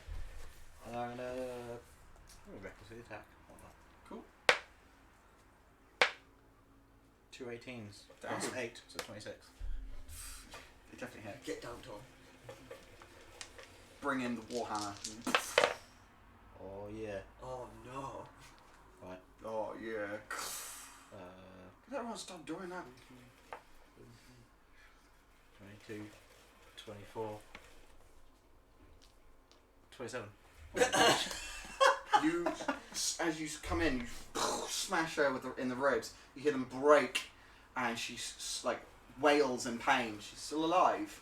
She's looking like absolute crap. Anything else for Erebos? Yeah, you can have an extra attack on her. Oh yeah, 26 again. Yeah, rolls a hit. I think rolls a hit. Definitely hits. Roll damage. Ooh. Okay. 14, 19, 21, 24. Damage. Yeah. Yeah. You literally just bring your Warhammer down, and head smashed against the stone. It Like is marble. one of those Sorry, the marbled arch, and she's out. One Um, you just kind of swing to the abdomen, and then she's bent over. slap. Yep, she falls to the ground. Her sisters kind of like wail in sadness. Anything else for Erebos? Nope, that's it for me. Cool. Alright, Ansem. I'm going to take a step that way and cast Chill Touch on that one, number 1, Okay. for a 26. Definitely hits. For 2d8. Where's my d8 gone? There it is. Oh no. That's much better actually. Which one are you casting on? No, the first one. The first one, yeah. Yeah. It does 9 necrotic. Nice. Okay. Anything else, Ansem?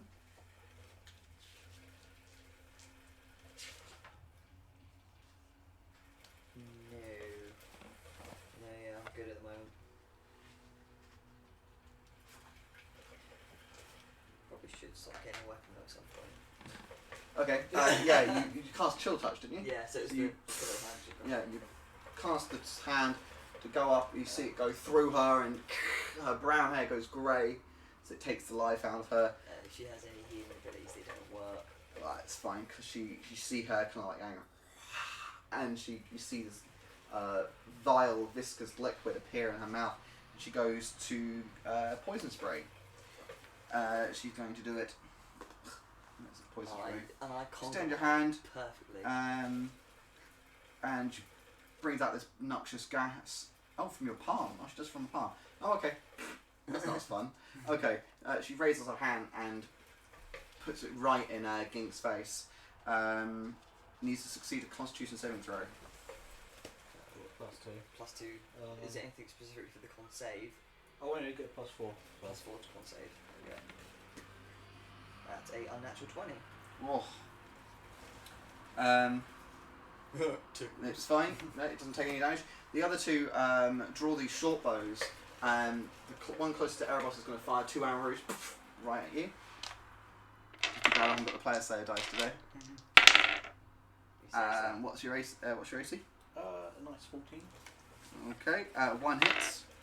You take 5 points of damage. Okay. Cool. So It sits into you. You take it out of your whatever this is, and you look at it and you see the arrow's got this green liquid like film on it. You hit with another 10 points of poison damage. Damn. The other one fires 2 shots at Gink. What's Gink's AC? 18. How Is many? it 18? 18. Cool. Yeah, they fly in different directions. It goes to Gerald. Sure. Right. Gerald is gonna take his great sword out. He's gonna go 1, 2, 3, 4, and he's gonna do his 2 attacks. Cool. Against the number 3, I guess it's called. Okay. 14. 14 hits. That's 8 damage. Okay, and that's on number 1. No, number 3. 3. Yep. Is that nat 20? Oh my god. Oh my god, yeah, do it. Yes, Gerald. So that's 8 add 8, that's 16. 16 Plus his 3. So that's 19. 19. Yeah. Damn, yeah, she's obviously blood pours all over the floor. You see it's kind of this mix with black. It starts to sizzle on the ground. Anything else for Gerald? Nope. Alright, goes back up to the top. Gink. Gink's gonna paddle beat this one. Yep. So it's that plus 4, 5. So that's 19. Hits. Does 5, 7 plus 3, so that's 10 slashing to Cool. number 1. How does Gink kill this one? So it's just on its poison spray. So Yep. Gink's gonna boss through it to then just go for straight up thrust into the mouth or Cool. face now. The sword kind of clinks into the marble arch behind her as the pure blood kind of like tries to bite at the sword, and then she just dies. Cool. moving on. Yep. 1, 2. Do a second attack on the other As one. she sees Gink approaching, she drops the short bow and goes for a scimitar. Ging is...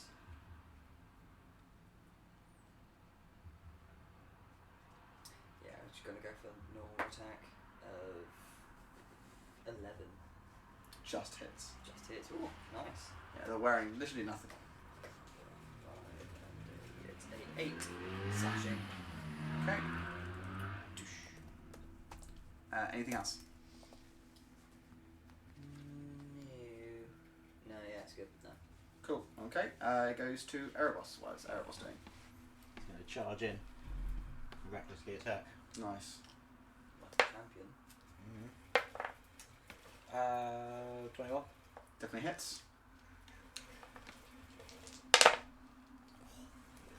just going to put this one as dead. Wait. 21. Yeah. How does Erebos kill this one? Kill stealing, that's how. Gel's doing all this amazing work, and then you just Goal swing! Yeah, go swing straight into. The head just kind of detaches from the spine, flies across into the kind of overgrown woods and vines at the back there. The body just slumps to the floor. Erebos, get the next one by Gink. Yep. And I'm going to do my other attack. Cool. 26. How much? 26. 26. To hit. to hit. Yes, it definitely hit. Oh, that's not too good. Oh, 4, 5, 10, 12. no. A 12's measly good. 15 damage. A measly 50. Piss off. Right. She is getting a bit freaked out. Ansem's turn.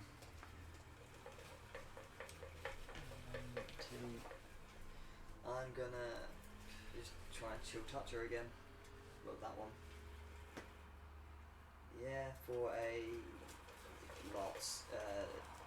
27. 27 to hit. Yeah. Yeah, definitely. For the 10 necrotic. Okay. Anything else on Ansem's go? She's looking like absolute crap.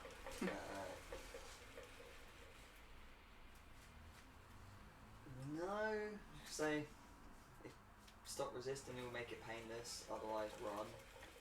That's all I'm saying. That's what she does. She disengages from you, and she runs to the tunnel Towards fuck. towards the sign. So move her full 30 feet, so it's 6 squares. Okay.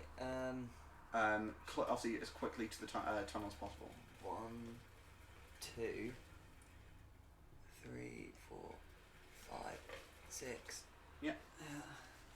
Cool. And it goes to Gerald. Gerald going to have none of this. He's going to intercept her. Intercept. And he's going to go for his Roll short it. attacks. 21 Definitely hits. for 9 damage. He slays her down, cuts her down, and she falls to the floor. Ba ba ba ba ba ba ba ba. Right, you get some XP. You get 200 XP Is that each? each. That's including your 2 knights, because they just swallow up XP at the moment. Yeah, they just Nom kind nom of, nom they nom. don't get anything from it, but they just steal it from us. Yeah, I'm afraid so. Greedy fucks. So they take 300, 200. You get 200 XP each from killing those. The knights took one 300. Yeah, there's 200. 200 200. XP each. How much XP for a knight? Well, they're level 750. 2. So technically. Well, actually, level 3. I'm bumping them up now because they were slaying, so I'm bumping up a level. So I get more XP to throw against you. Fuck right. Erebos, come over here.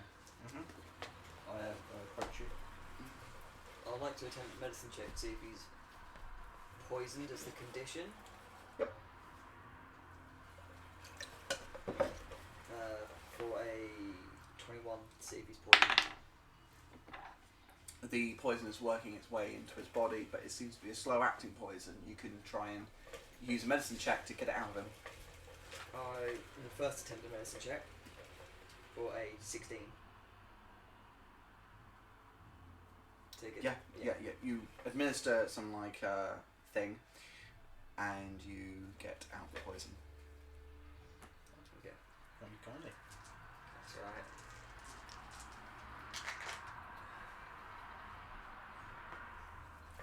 Nope, sorry, let me do that again. It's a wisdom thing. I need to roll at disadvantage. So it's actually a 12. 12. Yeah. Yeah, I'd say it's slow acting, so I think you're fine. So You kind of push the wound, causing it to kind of come back up. You kind of administer some weird arcane thing, and you get it out.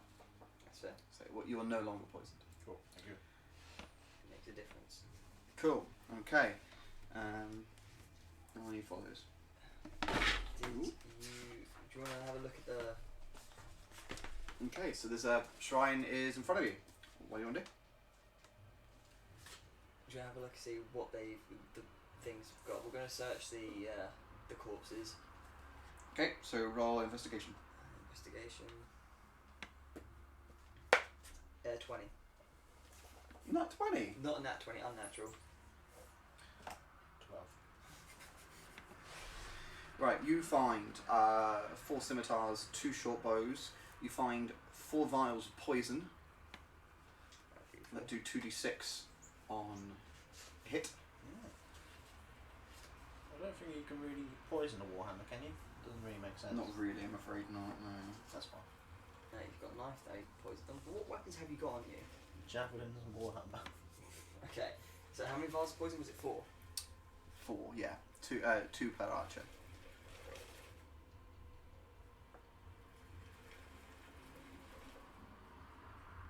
They do 2d6, yeah? Mm-hmm. Keep hold of those. So they've got their scimitar, short bows. What weapons am I proficient with? Do they have any daggers?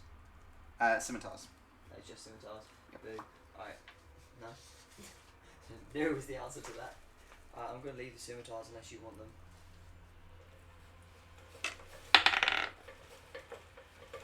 Erebos.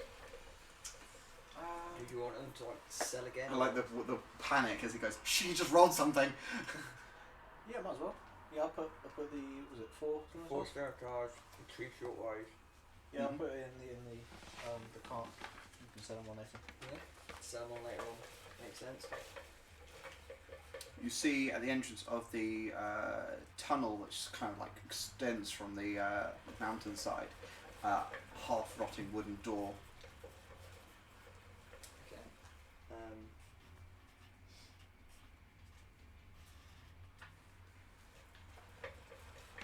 I'm gonna attempt the door. So,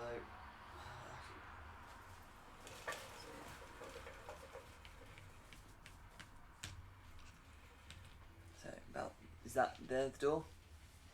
Yep.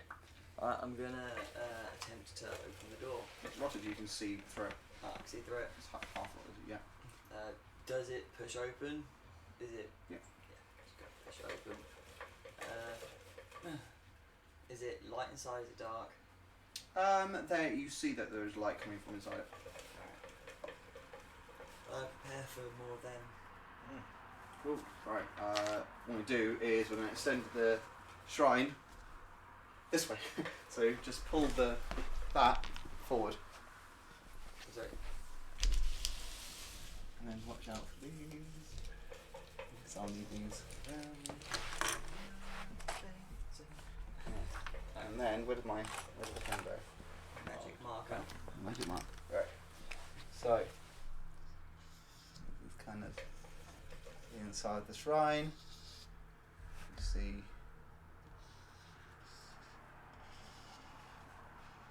peering in.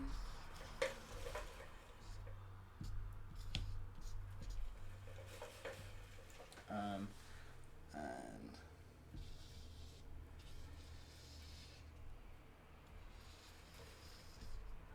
just put a door here.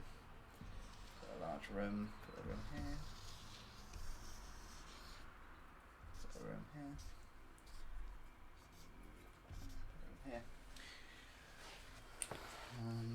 We'll add to it as you go.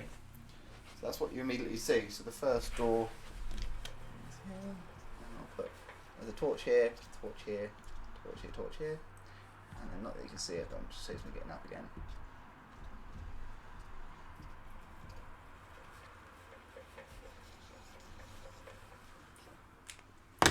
Cool. Alright, so we have the inside of the shrine. Let's go in initiative order. Move and action, move and action. Yeah.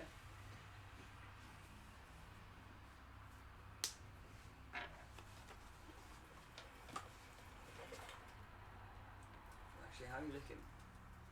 Health-wise? Taken 12 damage. Something. What's your max?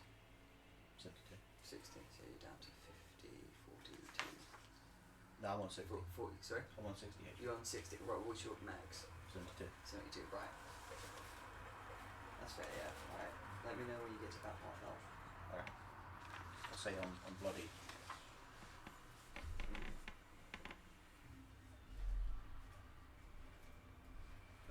So it's initiative order, so... Yep, so it would mean Gink first. Oh, that's me. Sorry. It's alright, I won't take it too personally.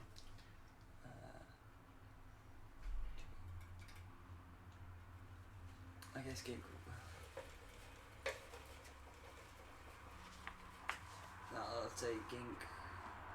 Which stats? Might.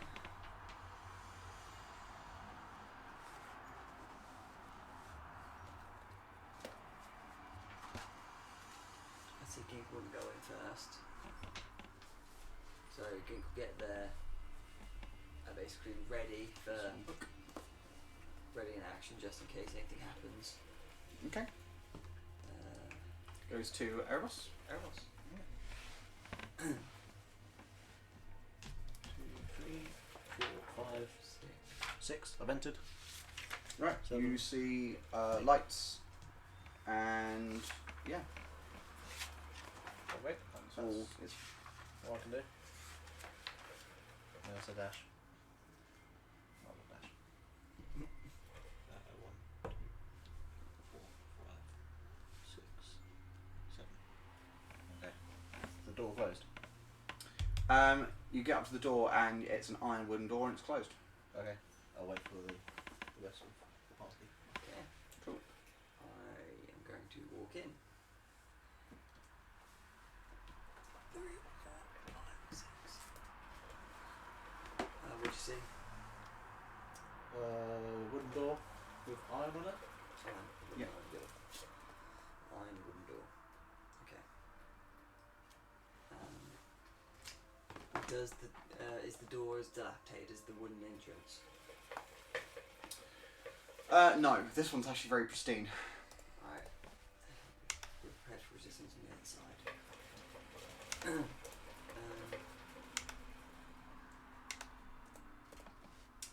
That will be my turn. Okay. Goes to Gerald. 1, 2, 3, 4, 5, 6. Might as well dash. 12. Cool. Goes up to Gink. 6. Dash. 10. And to be next to you. There you go. Just ready there. Cool. Then it will go to you. Erebos. Is the door locked? Okay, give it a feel. You can jingle with it. It doesn't seem locked. Can I Just hear seems anything closed. from the other side? Roll perception. 20. Cool. You hear the sound of like writhing and kissing. Okay. Warhammer out. Yep. For combat. Alright. Kicking the door open.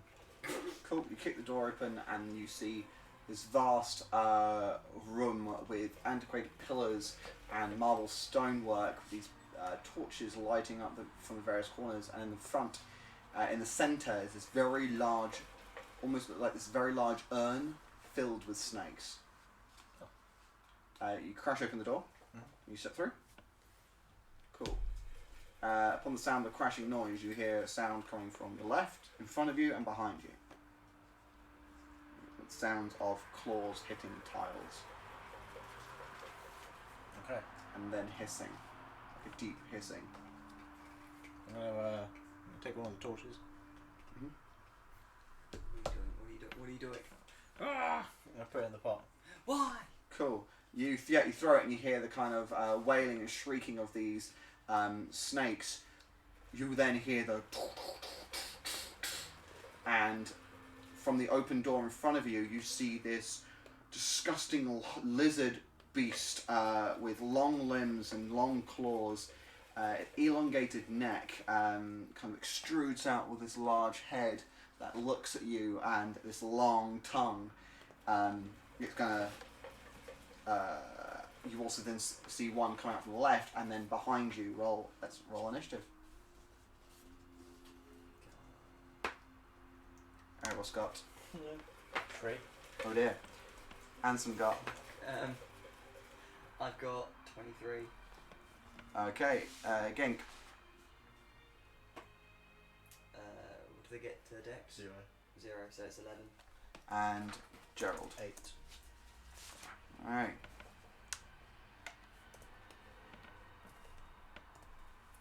Let's do next one. Alright, cool. So, Ansem, you're first. You see Erebos disappear into the room, and you hear the sound of fire being thrown into these pit pot snakes.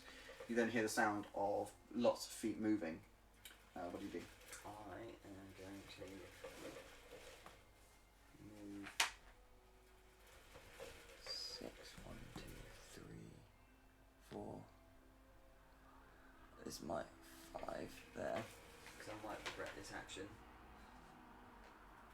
Is there anything I can see? You come in and you see, so you see one lizard creature coming from that door, one lizard creature coming from that door, and one lizard creature coming from the big door. This one. Fuck, there's more than one. They're kind of looking at you without giving you the stats. This is what they look like. The one on top right, yeah? This one here, yeah. Yeah. There you go, that's for the cam, and that's for you. So that's what these things are coming out. Probably people at home can understand what they are, but yeah. Alright, I'm gonna test the waters, as they would say, and cast Chill Touch on the near. Wait, there's one to my right immediately. There's two nearest to you, technically. Fuck. Here's that moment where you step in the room and go, shit, I shouldn't have been here. I'm gonna hit the one to my right. So Okay, behind you. Yeah, number 3. That one. Yeah, roll Chill hit. Touch. For a, that's not a D20. Yeah, D20 helps. For a, It's a lower number. no, it's 16 plus 8. Oh, definitely hits. Yeah, yeah. Maths. Alright, and 4.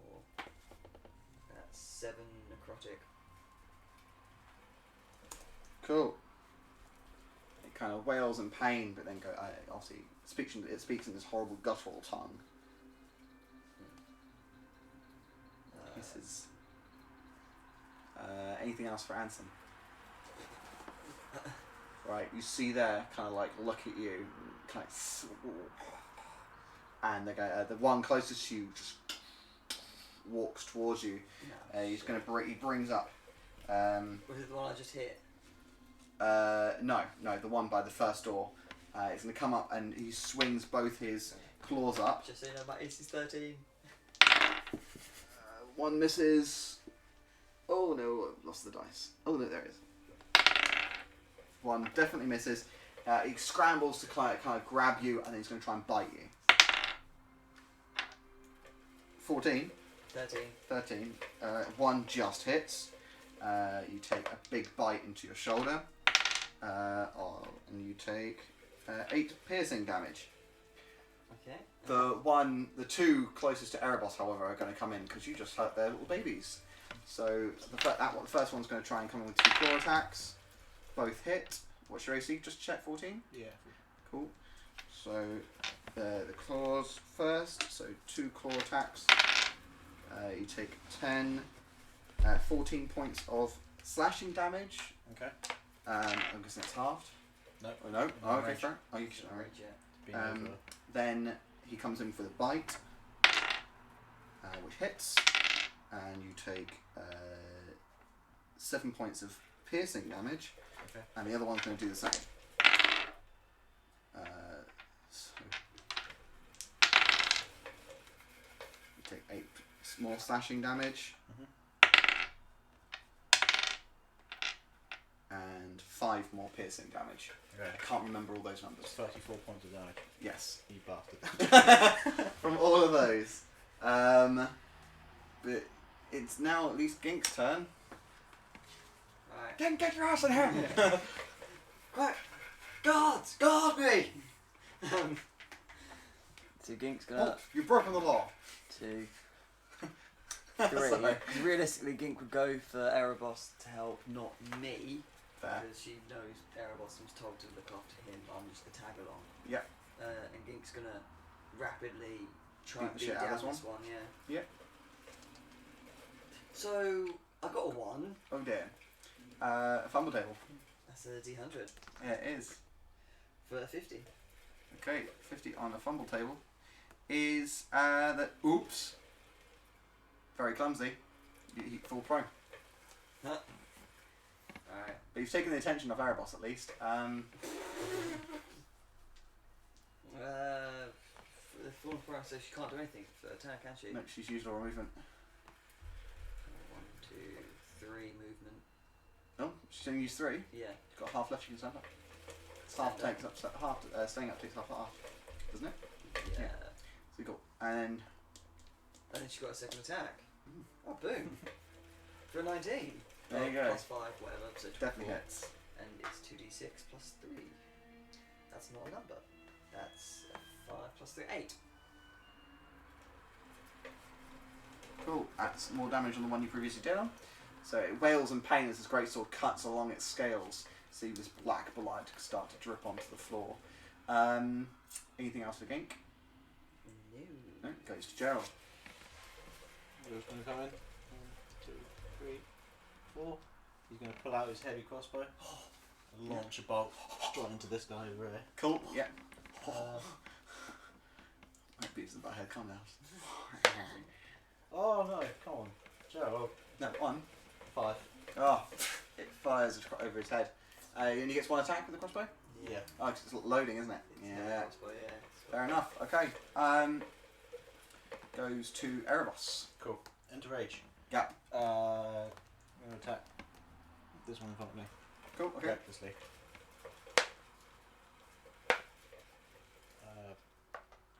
25. Hits. Roll all the fucking damage. Ooh. 7, 12, 14, 15 damage. Cool. First hit. Go for that extra attack. 19. You get advantage on all these rolls, by the way, just so you're aware. I forgot to say.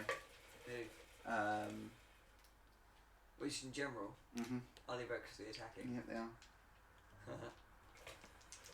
That's fine. We'll do work on it afterwards. Did the 19 hit? Yeah, 19 hits. You can roll again for Nah, we'll Okay. say he's done now. We'll do it for the next turn. fair enough. 15, 17, 20 damage. Oh, The second one. it's looking pretty unhealthy. It's all radiant. Breaking into his If that makes any difference. ribs. Cool. Goes up to Ansem. I'm gonna cast inflict wounds on the one right in front of me. So it's a spell attack, so I'm assuming I get advantage on that from the. Any melee weapon attacks? It's because it's a touch spell that I've got to do a magic attack with. Okay, So, I like that. You make one melee attack, don't you? So, that's a 19. Everything hits. That's Cool. the one in front of you, yeah? Yeah, the one in front. Cool. 10, 18, 22 necrotic. Oh, yeah, you see this thing kind of and wither, starts to, like, you see like a load of skin starting to shedding from its. It's inflict wounds. Oh, it's inflict wounds. Yeah, you see all these cuts appear. Branch died. Broodguard's turn now. Got nothing else to do. It is. I was thinking maybe I shouldn't.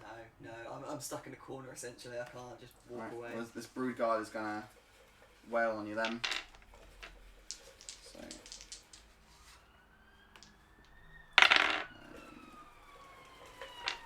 Both claws hit, and the bite hits. Oh, you are so lucky. So, you take 8 points of slashing damage and 3 points of piercing damage. So that's 11 in total. It's 11 in total. That makes it so much easier. Sorry. That's right. Boom, boom. Cool. The one next to Erebos is gonna try and do the same. Right. And then one bite. Okay. Cool. Okay. So you take.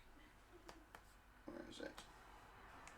11 points of slashing slashing damage, and 6 points of piercing damage. So that's 17 in total. And I can halve it. You can halve it, which is 8. the one is going to attack Gink. What's Gink's AC? You could do a reaction, by the way. Get a +2. If you want to. Both miss. Fine. Going to come in with a bite. No. Gink successfully deflects and parries all its attacks. Gets very wound up. Goes to Gink. Gink's gonna attack with advantage. Yeah. Yep. Yeah. Gink's gonna go ham. 17 or a I'm set 17. Yep. For 2d6 of hamness. 6, 7, 10. First one.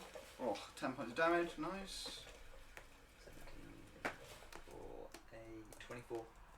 Second one to hit. Definitely hits. 4. Dice. Why? No. Get down. 7 for another 10. 10 points of damage. Yeah. Nice. Really chipping away at the bottom one, yeah. Yeah, you see these cuts starting It's to appear all along it. consistent damage. Yeah, you've done 10 points of damage to it in 2 ways. That's nice. Cool. Anything else for Gink?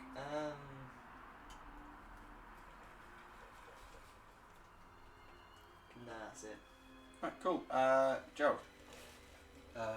Is it reloaded, the crossbow? It's Yeah, you it reloads fire every time. Yeah, you fire it once a turn, so Okay. you can't multi-attack with it. Yeah. But it's always loaded for your next turn. Yeah. Yeah, go for another shot at this one there. Cool. 19. Cool. So, It's D10 D10. plus 2. nice. 8 damage. Oh, nice. And that's on the middle one. Cool. It's looking pretty unhealthy. You see it wheezing and starting to kind of look back. Goes to you, Erebos. Cool. Rinse and repeat. Bit of reckless attacking. Wait, no. Washing your hair. Don't know. No. No reckless attack. Just because I get advantage anyway. Yeah. Assuming you did recklesses before. As always. 6. Ooh. How does 7 plus 8 do? Whatever that is. Yeah, it definitely hits. Okay. Good. Nice.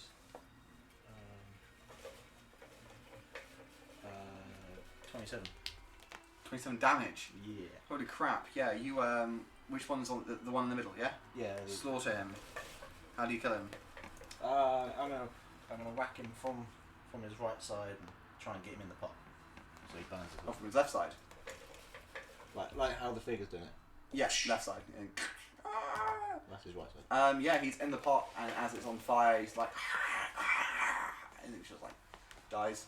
His legs hanging out. Nice. claws kind of pointing upwards. And anything else? Yeah, do my second attack on this player. Cool, roll ahead. Thanks, buddy. If I leave, you do an opportunity. Ah, fair. 17 plus 8. Definitely hits. 25. 11, 12, 17, 19. How do you kill this one? It's by stealing it. Yeah. Just be glad this is not Mert. Yeah. Just whack me in the face. Cool, yeah. And you see him kind of like his head snap back and falls to the ground. Cool. Now just move here. Cool. Alright, it's Ansem's turn.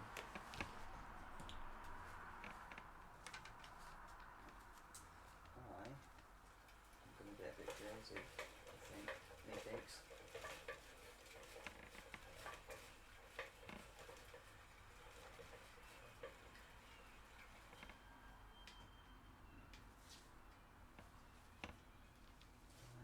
I'm just gonna. Oh, so I don't know. I should do it again. I'm gonna do another inflict wounds. Yep. Roll a hit. Do I get the advantage still? Mhm. Cool. Makes a difference.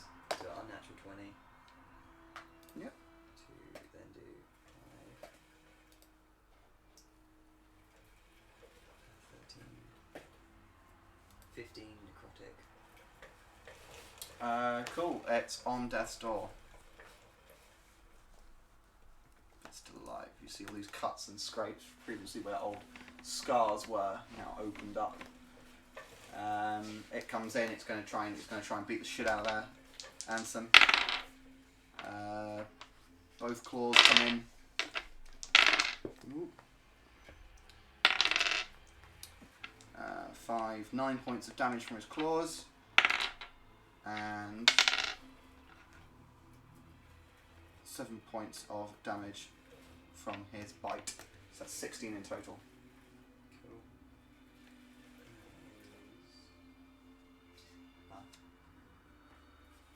Yep. Cool. Gink. That's also me. Yeah. Sorry, I just had that moment. Gink's gonna pivot and just move down. Pivot! Go and beat down. So with advantage for a nat 20. Hits. 2, 4, wow. 7, 11, 14. How does Gink kill the creature? By stealing it. By running in and just runs in, just lops the head off. Yep. The creature kind of like stumbles towards it with 2 large claws, and then she kind of cuts it back. Cool. And the creature lays slain on the floor. Room goes eerily quiet. There's kind of like kind of a bit of surge of wind that kind of causes all the torches to flicker. You swear you may hear a voice in your head, possibly. A familiar voice? No. Okay. Almost like a woman calling to you, like beckoning. You normally be used to it for like a kind of person calling out to you, sort of thing. You've got 2 rooms in front of you. You've got one to the left and one in front, and you've got big doors behind you. Before we carry on, I'm going to cast for the 3rd level spell slot, Mass Healing Word. You've got a healer now.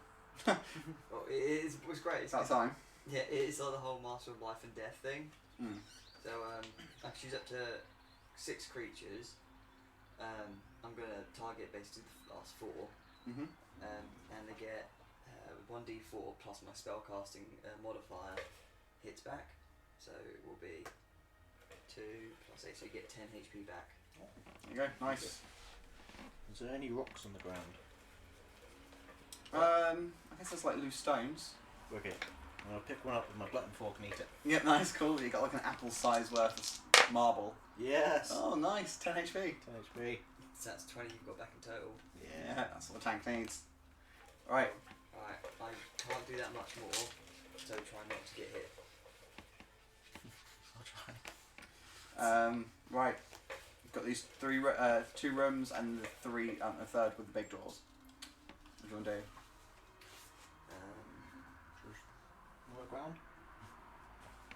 to go for an immediate number there. I won't be going in though as soon as I did. I shall go in. Cool. Is the door locked? Yes. It is locked. Mhm. What kind of door is it? Can break it down. You can try and lockpick it, or you can try and force it. It's up to you. I shall That's be. basically breaking down. I'm going to try and break it down. Cool. With Roll a the hit. hammer.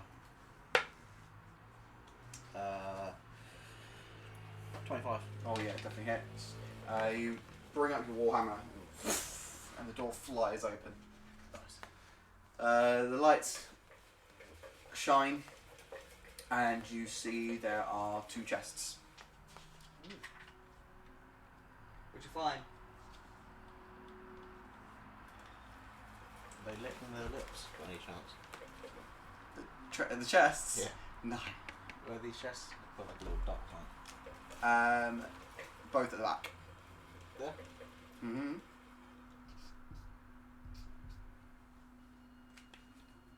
Okay, I'm gonna throw a stone Mhm. at the chests. Yep. See if they react. They don't. Okay. They just bounces off. You hear the sound of it hitting the iron. Okay. I like the fact that you're overly cautious now. What do you want to do with them? Go up to them. Can I do like a sort of a perception or an investigation to see if there's anything? Yeah, roll Any traps or investigation. anything? Was it investigation? Yeah. 18. Yeah. These are 2 plain chests right at the back of the room. Cool. What'd you find? Nothing. 2 chests. 2 chests. Alright. Locked. Unlocked. You open them up. Give me 1 second, okay? You find these items. I just realised I'm on the wrong computer. That's really annoying. Okay, so who's got a pen and paper and who wants to note down what you got? Okay. Alright, awesome. Cool. You've got 1,900 copper pennies. Silver, I think. It's silver. 1,900 copper pennies. Okay.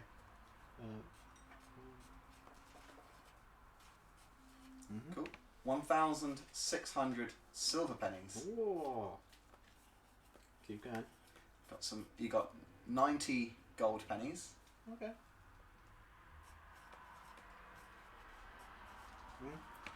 Some can't even pronounce that.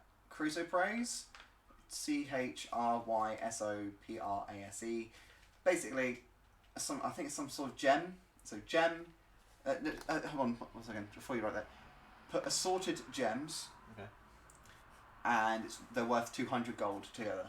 Nice. Does it specify what the gems are, or does it just say assorted? It's a chrysoprase, citrine, onyx, and zircon. I might need those at some point, but Cool. I don't have anything to carry those with. You have a spell scroll of thaumaturgy. Oh. In here as well. 4 potions of healing. Here. Cool. And 2 potions of 2 vials of poison. And that's what you have in these chests. Both of them together. Take the poison to stack it with what I've got now. Do you want 2 of the potions of healing? I will just burn through those quite quickly, but I mean, if you want to. Might as well. I'll probably drink 1 now. What was it? 2d4? Mhm. Plus? 2d4 plus 2. Yeah, but so I'm going to truck worth 1. Fuck it. 3.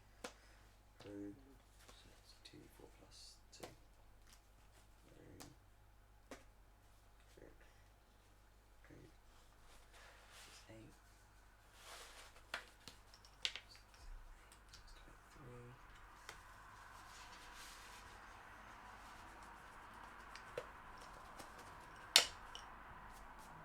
Do I try it again?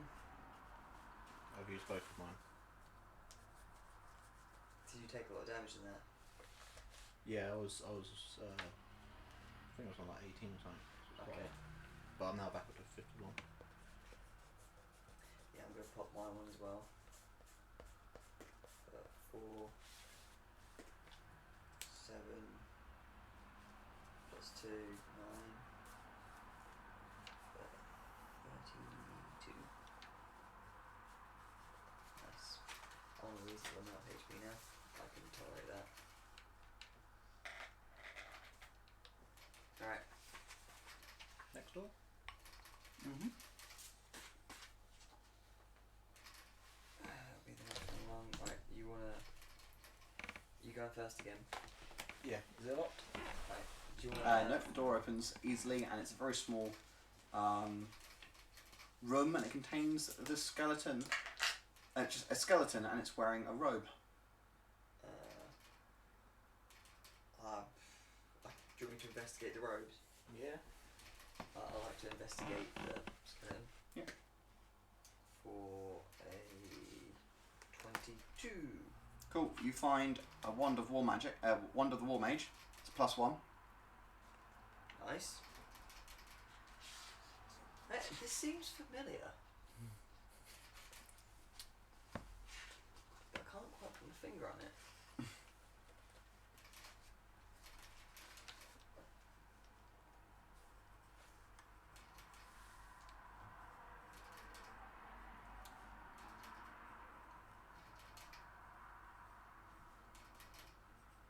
Okay. And you find a cloak and various other things. And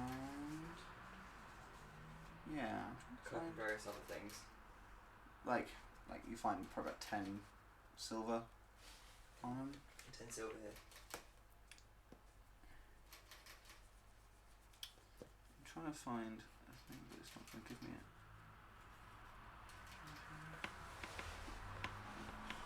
Oh, here we go. Apologies.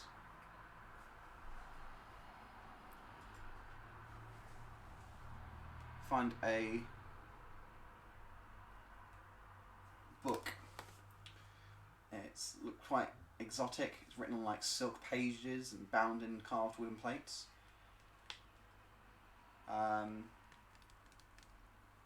It's got some spells written inside it.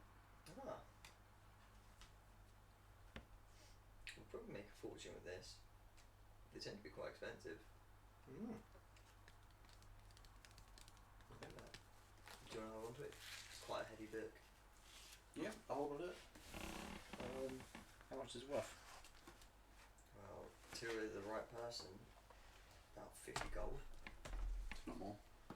Sorry? More. If not more, yeah. It's like 50 gold per spell, I think. Yeah, something like that. So it has several spells and it has 6 spells. So basically it's worth 300. That's 300 gold. 300 gold. Nice. I mean, you can always learn those spells now. If you can do that. no more. Anyway. It's come back as something different. Don't sleep. No, I'm joking. Cool. See. We've got the last door. Do you want to go first in that one? Yeah. Oh, actually, in the main chamber, Mm-hmm. I'm gonna. Can I do an investigation to see if there's any secret pathways and stuff or secret doors? Yeah, roll it. Don't fail me now. 1. Yeah. Oh yeah, you see shit. Right, what's Erebos doing? He's opening the big doors. Are they locked? They are. Barred from your side. Oh. No, I'm joking. No, because the creature came through here. Okay. They're just closed. Yeah, I'll get the 2 knights to back me up on this one. Cool. I'm gonna kick it down. I'll be right in the back. It's unlocked. Yeah, kick it down. Cool. I'll Okay. be right in the back. Cool. You see your foot go through, because obviously it's unlocked. It just goes through too quickly and it's slam open. It leads down to a large causeway. So let me come and start drawing. Yay, pictures! Can you guess what it is yet? Oh, that's not good. That's not sensible. Right.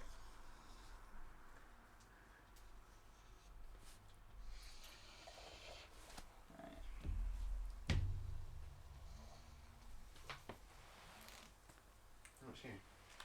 Could you not? I can't believe they would be so, thoughtless and try and call me.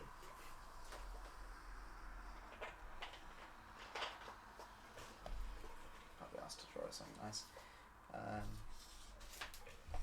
Altar. It goes down. Like, and there's like torches. There's like a raised bit here. And there's like a set of stairs. There's like an altar. And you see a man and a woman in stone, and you see all these other statues as you turn the corner.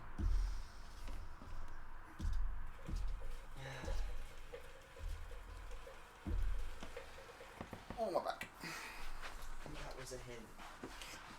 Alright, so yeah, gonna move yourself. Yep. Erebos knows nothing called creatures. Sorry, we've just had an amazing message here saying, I love the can setup. It's like the evolution of beards. Going, genius. I love that. Well done. Obviously, welcome Virginian. So yes, so just a quick catch up then for those who've just tuned in. The two members of the Ragtag Bunch have decided to go to the shrine, and they're slowly learning who now occupies it. I mean, we thought it'd be easy. I mean, it's just a shrine. So they just previously dealt with a load of kind of priestesses who were afflicted with the Yuan Ti. Then they came in and killed some Yuan Ti broodlords, and they've opened these large, big doors, and they're now seeing a horde of statues, and then a kind of, what's it called?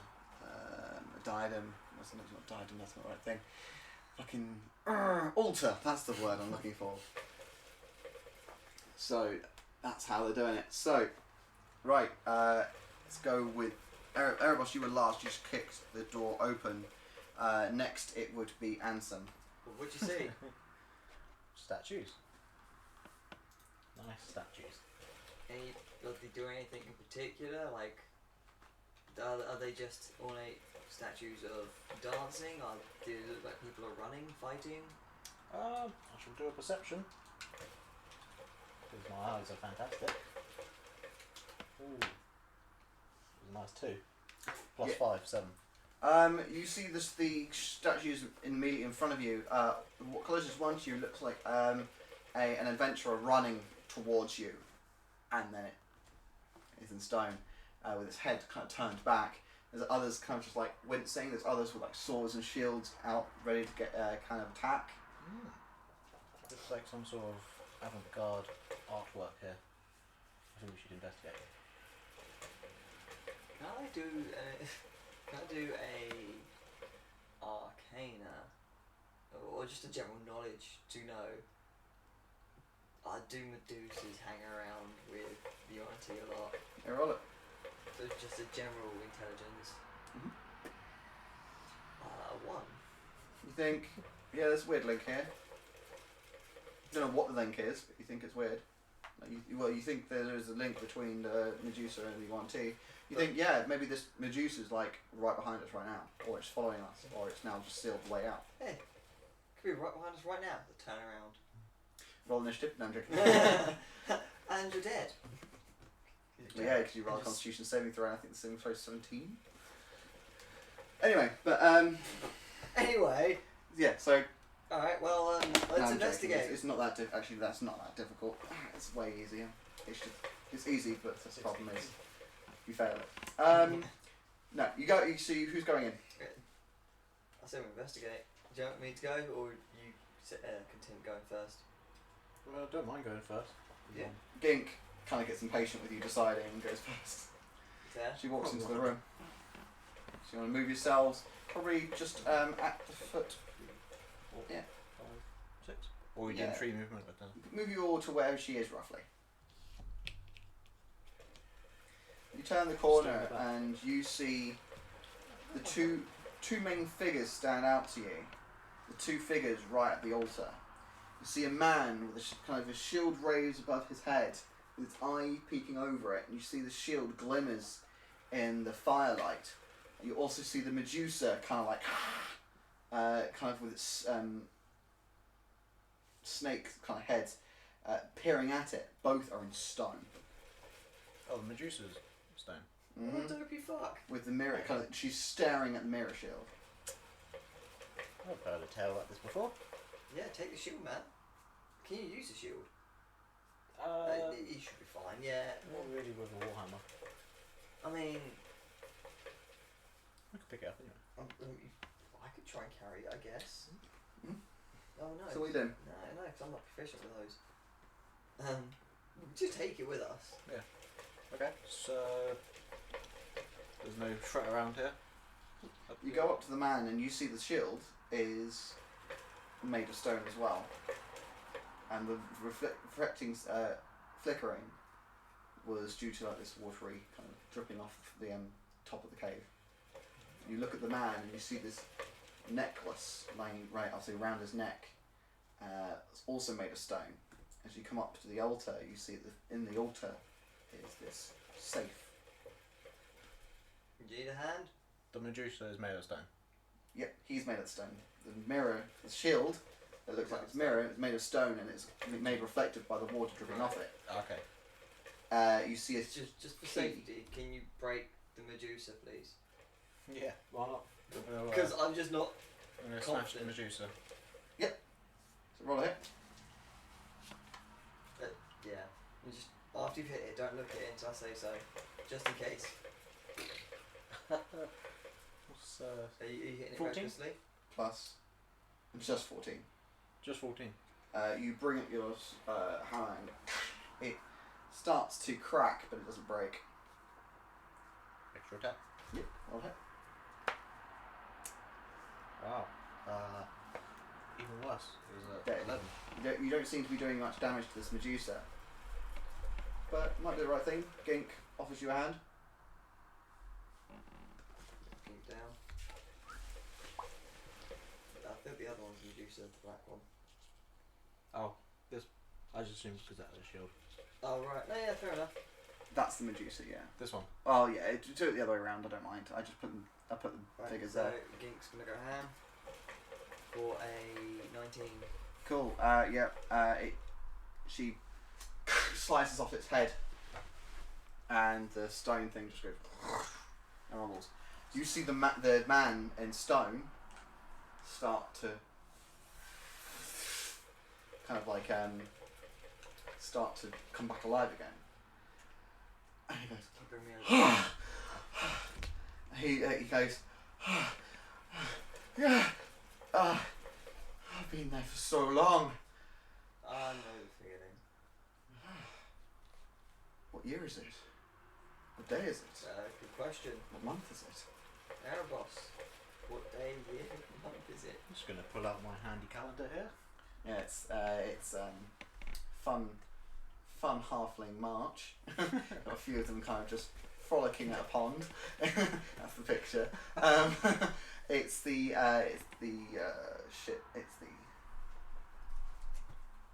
9th of March, and it's the 78th year of the Theodonian dynasty. 78th. I've been here for some time. Well, are you members of the order? What order? The Great Order of Daenerys, of course. Ah! You must be for this. And he takes the key and hands it to you. And starts walking. And goes, give my best to the Grandmaster. I think I may retire today. Yeah, I'm surprised. Which is Wouldn't your- be surprised. And he starts leaving. What's your name? I'll give word to him when I see him. And goes, my name's Achaean. We're gonna go look for your grandma first. Not Perseus. Achaean. How do I know about that? A-K-A-I-E-N? Okay.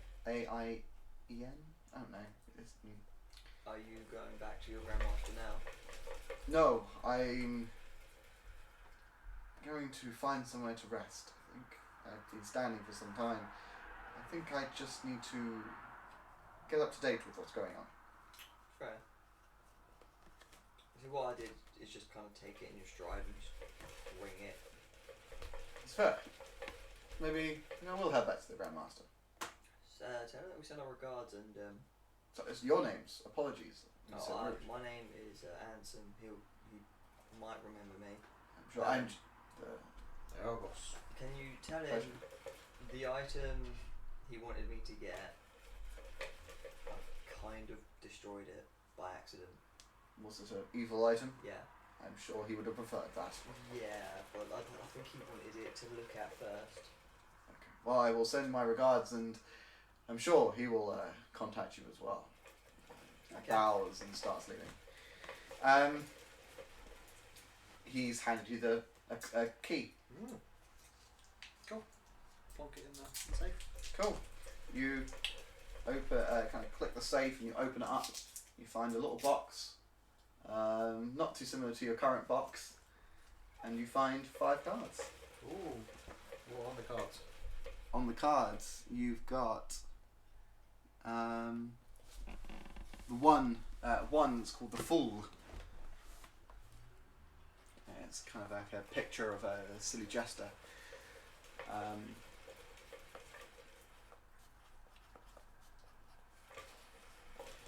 You've got one which is kind of like a cartwheel and a mound of gold, kind of treasures at the bottom of it, called the Wheel of Fortune.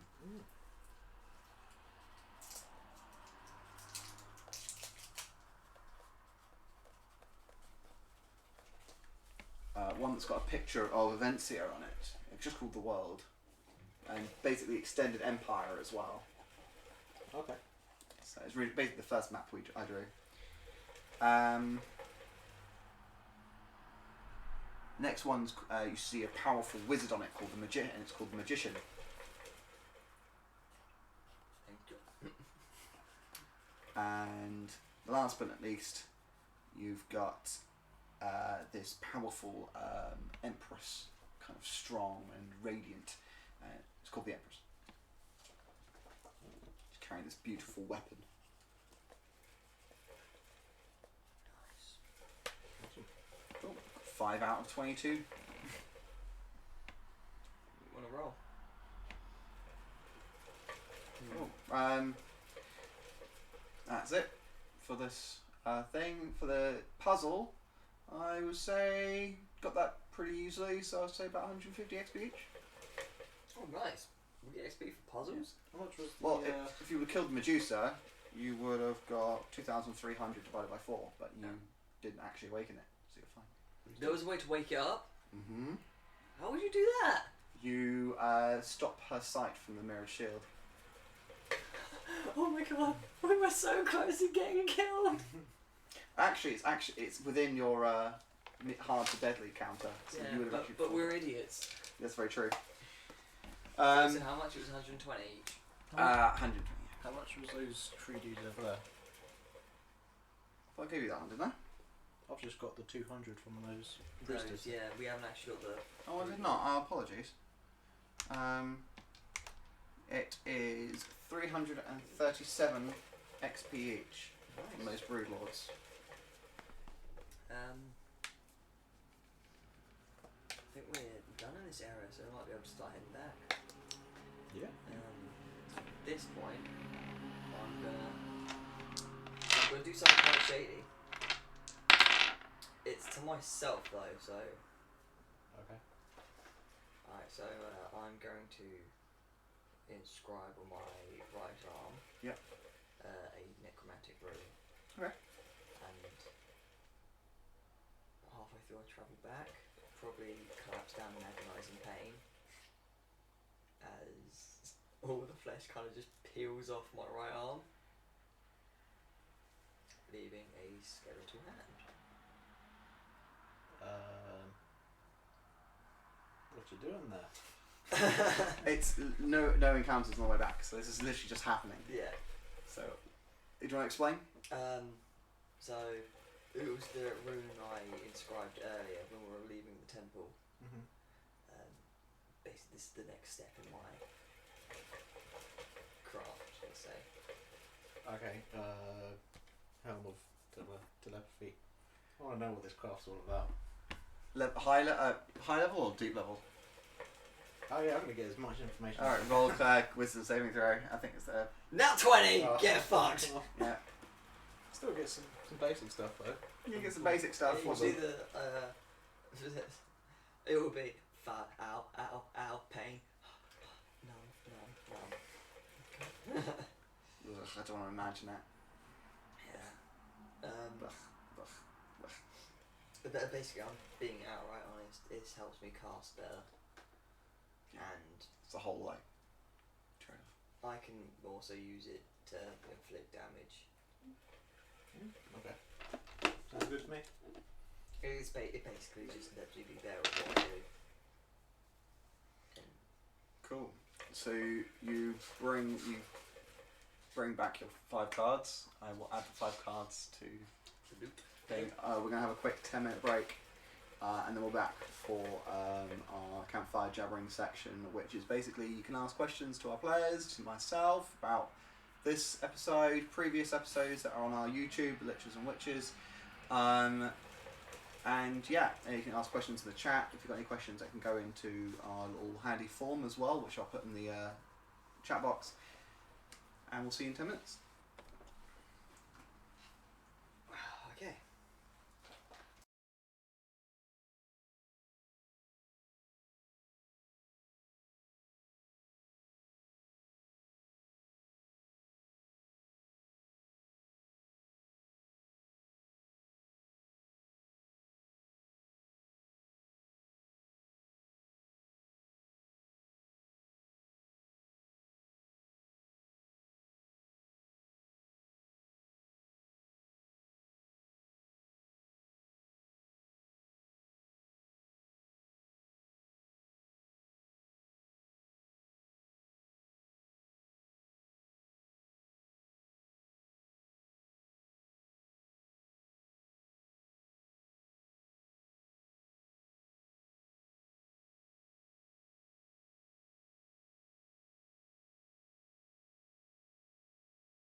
And we're back for our campfire jabbering section of the stream. So, Ryan maybe pointed out that obviously this is his first time at campfire jabbering. So, this is just a section where we talk for like 45 minutes, just about anything really. Obviously, your characters, the setting, events itself, how your characters obviously felt at certain situations. And obviously you can ask questions about other things as well, about the D&D universe and how my universe connects with it all, and various things like that. The first thing we obviously need to address before we go into it is the rise of Ansem 2.0. Fallen. Ansem the Fallen and Reborn. You're essentially Jesus. Who noticed this? And there goes our Christian viewers. So yes, so we've got some explaining to do, and I can either do it or. So where do you want me to start? So let's do a bit of a Start recap. from where I goofed and completely forgot Yeah. So that I had the one-up doll. yeah. So let's go back. So Ansem got stabbed through by a wight who had an attack called Life Drain. If it takes your life down to say HP, You just die. you're dead. No save. No, sir. So that happened, and now part of Ansem's story is that he had this creature bound to him, Calcifer, who was a shadow demon. And throughout his adventures, he had been down several times, almost at death's door, and Calcifer managed to resurrect him. However, this was the last straw, and Calcifer summoned Ansem to this ethereal plane and said, look, I'm running out of power. You've seen my other ethereal body, this kind of like white, almost like contrast white and black. And said, look, as you keep dying, she gets stronger. But the problem is I can't keep you around. You've got one chance, and I'll keep you alive one more if you go and kill my father, who turns out to be Gambian Everspire. The great evil like a guy who wants lots of information on Orcus. So you basically went, fuck you, no. Yeah. And jumped through a portal. I'm not your slave. Yeah, you basically jumped through a portal. I went, no, I'm going to die on my own terms. And she went, no, fuck you. Evaporated you. And that's it. Ansem died. We left it at that. And carried on with the session. Right, now, as people that you guys know very well, and I know, I've got a really bad memory. And a very, very bad short-term memory. So, you guys need to be on your game. So, 3 days later, on Wednesday, Thursday, Friday. So 3 days later, and I had copious amounts of drink, and it's about midnight. Yeah, because I just finished work. I get a message from Guy saying, oh shit, I had the one-up doll. And basically this is, if you fail 3 death saves, the one-up doll takes the hit and you come back and you're just unconscious. Yeah. So, he bought the item. He's got the receipt. He needs to use it. So I'm like, fuck, well, Calcifer vaporized you. That's it, done.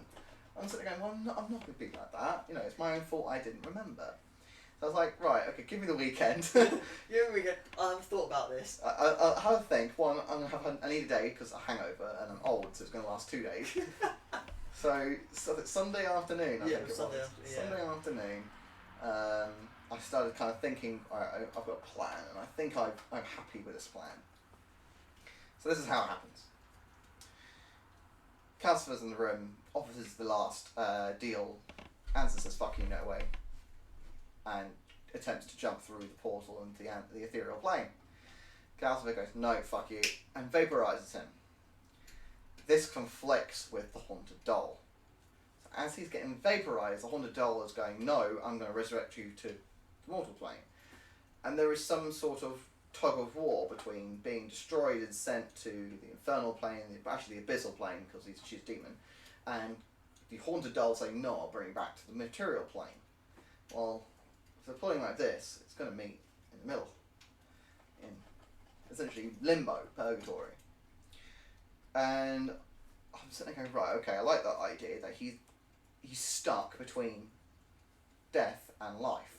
the worst, probably the weirdest place for a necromancer who's got a very good grasp on what's alive and dead and kind of toys and likes play and toys with that kind of medium brain. So I'm going, okay, let's have that and actually use that against you in not obviously in a fucked up way. Yeah. I like that. So I had so you're in limbo and you wake up with all your clothes on, with your obviously what you had suffered in the previous your scar, your clothes are ripped, in this endless forest. Black, it's constantly night, and you are constantly looking in this forest, constantly looking in forest and so on. And you see shadowy creatures constantly stalking you, eyes, but they never attack. And you're going to spend a huge amount of time here. So we had a few dealings because you were going to make a couple of new characters and you had decided on a few new characters. And you wanted to play as the class Pale Master, which is basically Necromancer on steroids. It's more like... No, it's a more rounded out version of Necromancer. Yeah, it's more a Necromancer, not a wizard that can get animate dead free. Yeah, exactly. So I was like, okay, I'm going to let you play as this class, but on a few conditions. So there's a drawback. Right, Ansem can respec his class as Pale Master. You get no changes to your stats, they all stay the same, but you just reclass as Pale Master. But because you've been in this limbo state for so long, you've lost who Ansem originally was. So your bonds, your flaws, your ideals, and your personality traits all change. So they're re-rolled as per his original background, which was the harrowing event.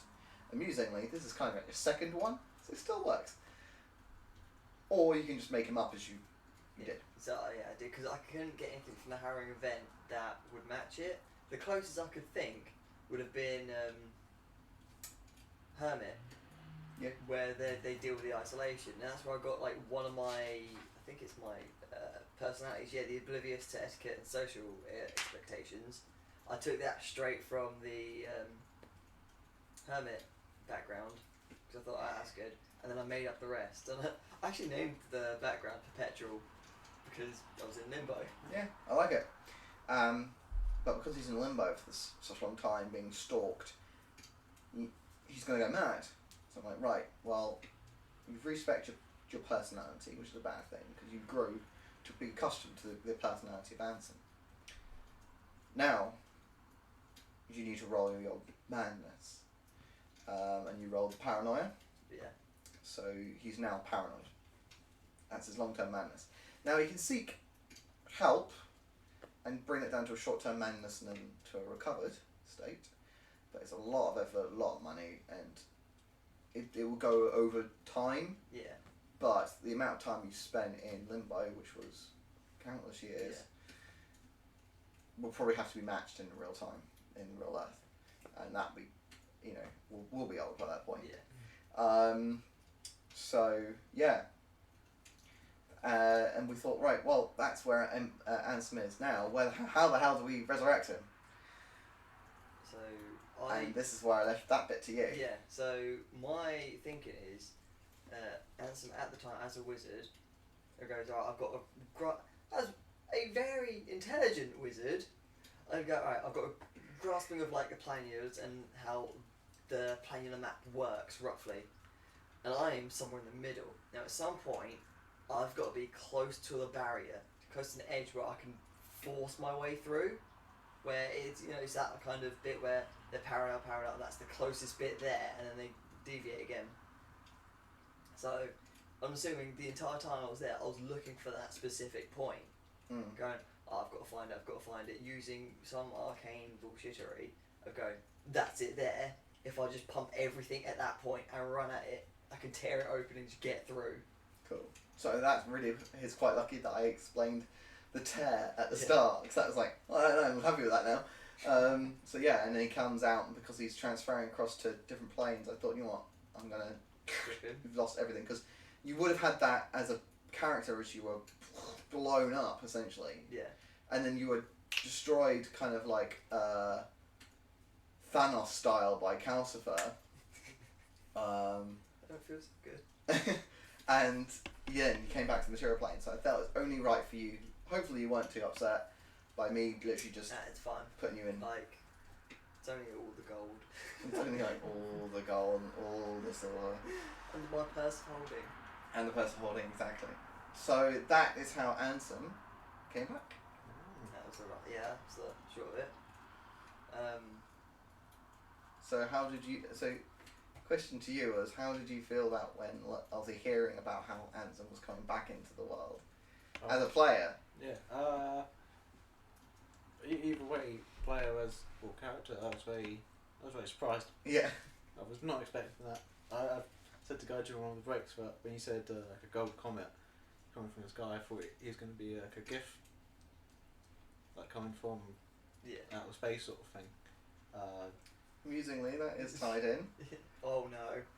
Well, that was your Harry Head, wasn't it? Yeah, I thought you meant like a gift coming in for a comment. I was like, oh no. Oh, no, not a gift. No. No, sorry. I thought it was a gift. I was like, Oh no. no, it's not a gift. No. No, that's why I initially thought. Spelljammer ship. Yeah, when you explaining it, I was like, oh my god. Oxenbird in flames. But yeah, it's good. Which is, yeah. Glad I you was enjoyed super happy about it when I read it. So I thought that's pretty cool. The shadow creatures, is that the only thing Ansem is paranoid about, or is it literally everything It's so I base the paranoia off the flaw of assuming that the monsters are always out to get. So it wouldn't be specifically shadow creatures, but it's the beings of Limbo that I'm paranoid are making their way. Because I made my way from Limbo to here. What's to say they couldn't? Yeah. What I might do is have each time you find you're fighting a shadow demon, you roll a frightened. You are frightened. As part of that. Yeah. Now, obviously, it means you can try and roll out of it per creature, but I will say that you are frightened. Yeah. So it would basically have to roll a wisdom save with disadvantage from the get-go, because I have disadvantage in all wisdom. I didn't do that with your peering, did I? No. Because when you went to do the deep thought, when I did the grafting to my hand, I was meant to roll disadvantage. God damn it, I need to remember that. Put it on top of your sheet. Put it next to your wisdom stat. Dis. Who dis? New stat. Who dis? Sorry. I apologise in advance. So, yes, that is the rebirth of Ansem, and how he came back into the world, kind of a bit more born again. fucked up. Pretty Terminator style as well, coming back naked. Yeah. A lot of influences on that one. Like, I was really proud of that one. Started all epic, and then I got lost in the dark. Shit, I can't see it. Well, it's good that your Master can have dark vision now, though. Yeah. At least. So it's really cool how it's worded, because it's like, if you gain dark vision of 60 foot, if you already have dark vision, it increases it by an additional 30 foot. Oh, cool. So it stacks with existing dark vision. So if I ever do get my original dark vision back, mine would be better than Res. Yeah. Well, you got Balthazar to deal with and Rutherford. Yeah, we've got to beat him down with a walking stick or something. Nah, whatever, mate. So when I was statting out everything on the character sheet, I'd realised stuff that I'd missed from the elven side of everything. So I went and picked up the dark elven stuff, specifically that, and then You didn't go back and get the extra bits. the bits that the normal elves get, because at the time I thought they didn't stack. I found out they do. Mm-hmm. So that's why my perception suddenly got amazing, because it makes you proficient in it. Yeah. You just go, oh, that's amazing! Yeah. Yeah. And the advantage of charmed attack as well, which I hadn't had written down. Yeah, because that's the one that Res, Drogon was having to fight against Yeah. Cambion, but Cambion fucking like smacked him. he just rolled bad. Just trying to think. Yeah, what did you think I was going to be? Yeah. Before the comet thing, I Yeah. had absolutely no idea. Alright. I think maybe last week I thought you might be some sort of like orc paladin, because Steve didn't say it was a mage who was coming to help, Mm-hmm. and that's why I kind of thought that those two things tied together. Yeah.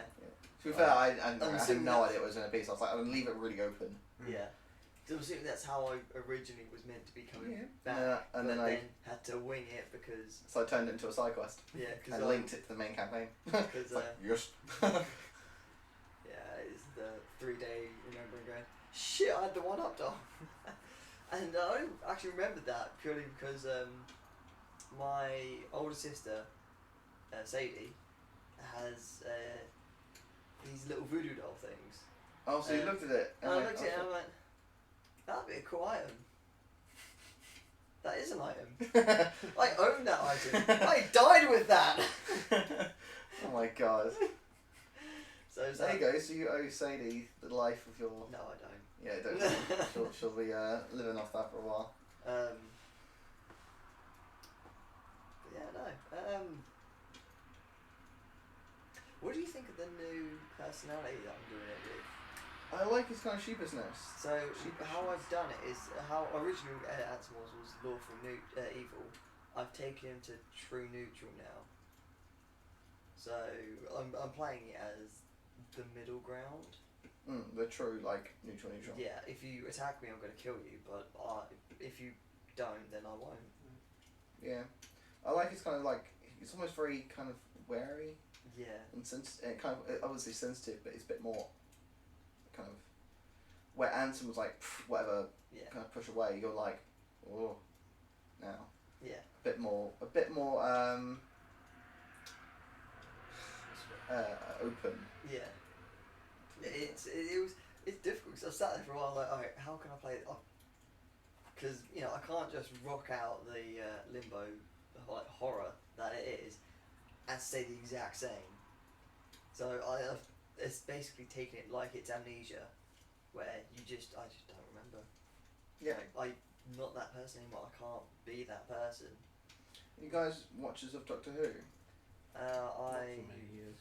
Up to I think it was up to the start of Matt Smith, and then bits of the one after. So I think it was the Matt Smith one, and it was an episode where he left the first of his assistants. I can't remember her name. She's now Nebula in Guardians of the Galaxy. Amy Pond, that's the one. And he basically leaves her by accident in this place for ages, so she's really old, and she's like this grizzled hunter now. And I kind of went, that's how I see it, but she doesn't remember anything from previous at all. She literally just remembers dealing with these monsters and fighting, almost kind of like imagine just appearing at a nuclear apocalypse, leaving somebody there to fend for themselves and coming back. They don't remember any life before that because they were so focused on surviving. Yeah. But yeah, it's just that's why I was thinking, you know what, I'm going to try and I think this is a really good development for Ansem because he's come back with a real fresh mind, relearning everything, and then kind of it gives him a chance to also place a lot of things and connect all the dots. Yeah. Because maybe when they're all up here in his head, it's quite hard to connect all the dots. But when you start laying them out and start relearning them, you can go, oh shit, this is connected to this is this, and this, and this, and you can start painting that big picture. It kind of connect the dots, draw by numbers sort of thing. Yeah. Yeah. That's a good question though. So what were your other character choices, if we can ask? Alright, so You were thinking. So, because I threw a couple up in the air, but then the one that I'd settled on when I told you was the human, which was the Sorlock that I was on about earlier. Oh, you're gonna go for Okay, so it's a It- sorcerer warlock. Yeah, which was 2 ranks of Hexblade, Okay, Warlock, and 3 ranks of Shadow Sorcerer. Oh, I was Ansem's worst nightmare. I was a human variant, so I got the feat of Warcaster, Hmm? or the War Mage or something like that. So Yeah. you've got the advantage on your con checks for concentration. And the idea of it was to not have any damage spells, except for my cantrip of Eldritch Blast. Okay. So the idea was then, okay, well I've got first level spells for mobility, so I had stuff where I could use a dash action as a bonus, and just stuff like that. Spider climb, so you could just walk on other things. Mm. It's just stuff that was more beneficial. It was more of a supporting role that I was going for. Yeah. I literally finished the character and everything. It was all set up. I was like, yeah. And then it was the next day where I had the whole shit. I don't want up doll. Well, you know, keep him in his pocket. But yeah, you like, know. I'm gonna keep the character, and like I might. No, I won't use him for the other one because I can't. Because I feel Well, like. Elmop. Sorry. Elmop. Yeah, because I feel like Sorlock is a bit cheaty. And you're level 1. Yeah, and you would be level 1. But yeah, Sorlock is very cheesy, cheaty. I'm gonna win because, as I'm saying, it's a lot of damage going to a few things. Because you go Eldritch Blast at the level he is, which is 5. That's 2 shots, each one doing D10. Then you add your Charisma modifier to the damage because of Agonizing Blast, and then with I think it was I can't remember the name of it, but it did a knockback effect, so it knocked the opponent 10 feet away. Mm-hmm. So just wait for your fighters to get in combat with it, hit them with one of that, knocks them out of the combat, they get their opportunity attack because they left the combat. You know, it just stacks it up like that. Yeah, playing tactically there. Very nice. Yeah, yeah. That's the kind of thing I was going for. I had a lot of. I did another haunted one backstory because I actually love that backstory. Is the haunted one. I like the Far Traveller one. That's my most used one. Yeah. Because I like playing the really random races like the Tabaxi, the Triton, Tiefling. Oh yeah. Tiefling. Yeah. Teeth. The Tabaxi was another one I was going to play because I was just going to go with a Tabaxi fighter. Mm. Which. What I asked you about. So this is one thing I like about Tabaxis because it's not just one race of cat. Yeah, You can go for all the different races of cats. So I was previously I was that Sumatran Tabaxi, wasn't I? Basically, like I was a Sumatran tiger, this Tabaxi monk. So what Tabaxi were you thinking? I was thinking either to go more towards like a cheetah type thing, or jaguar. And the idea was because the idea of the whole character Jaguar was to Rogue be would be good. a fighter but quick. So it would be. So I thought about swashbuckler, rogue, but I thought I can't deal with rogue. I want more of a in your face. I'm gonna fight you, but with style. Mm. So I was gonna go down fighter, dual rapiers, dual weapon fighting, and just be lots of rapid hitting. Yeah. Interesting. Okay. Because I like that. Because Tabaxi, they've got that like burst of speed where they can double their movement, but they have to have a break in between. Yeah. So that would be the burst of speed to get into combat, do loads of damage, and hopefully you're still in combat at that point. Yeah. But then, yeah, so you've got there, you've done your big hit straight away. That was the whole idea, was the speed is the option. Yeah. And then I would have gone into feats like mobility and so and such, just to be a fast hitter. Not That's necessarily heavy, but quick.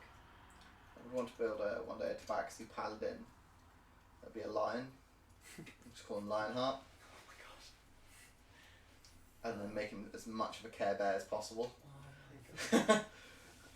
So the one Care Bear that's not a Care Bear. it's not one Care Bear. It's not actually a bear. It's a lion. Fucking Lionheart. I love that guy. I think it was like my parents have still got the VHS film from 1992. Yeah. I think it is. I Best film remember ever. vividly about it. They would have like these weird creatures. Really, it was like a dark ass film. Because what I remember is I think it's a ginger kid who gets like evil demon powers. Yeah.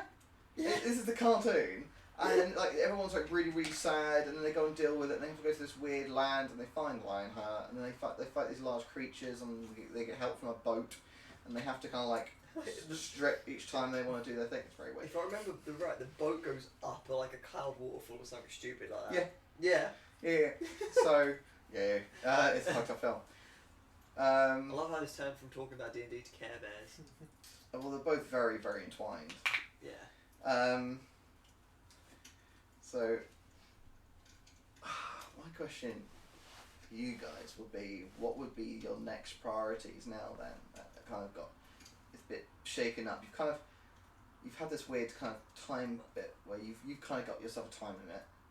with your eye, and you're kind of just reassessing the situation, and everyone else has kind of got different plans. What's the priorities for Ansem right now? What's the priorities for Erebos? So one thing that I remember the clearest is Balthazar. That's the one, because that's why I got the nat 20 on, and that's everything I remember is just Balthazar. Mm-hmm. So I was like, okay, so the goals are to deal with Balthazar.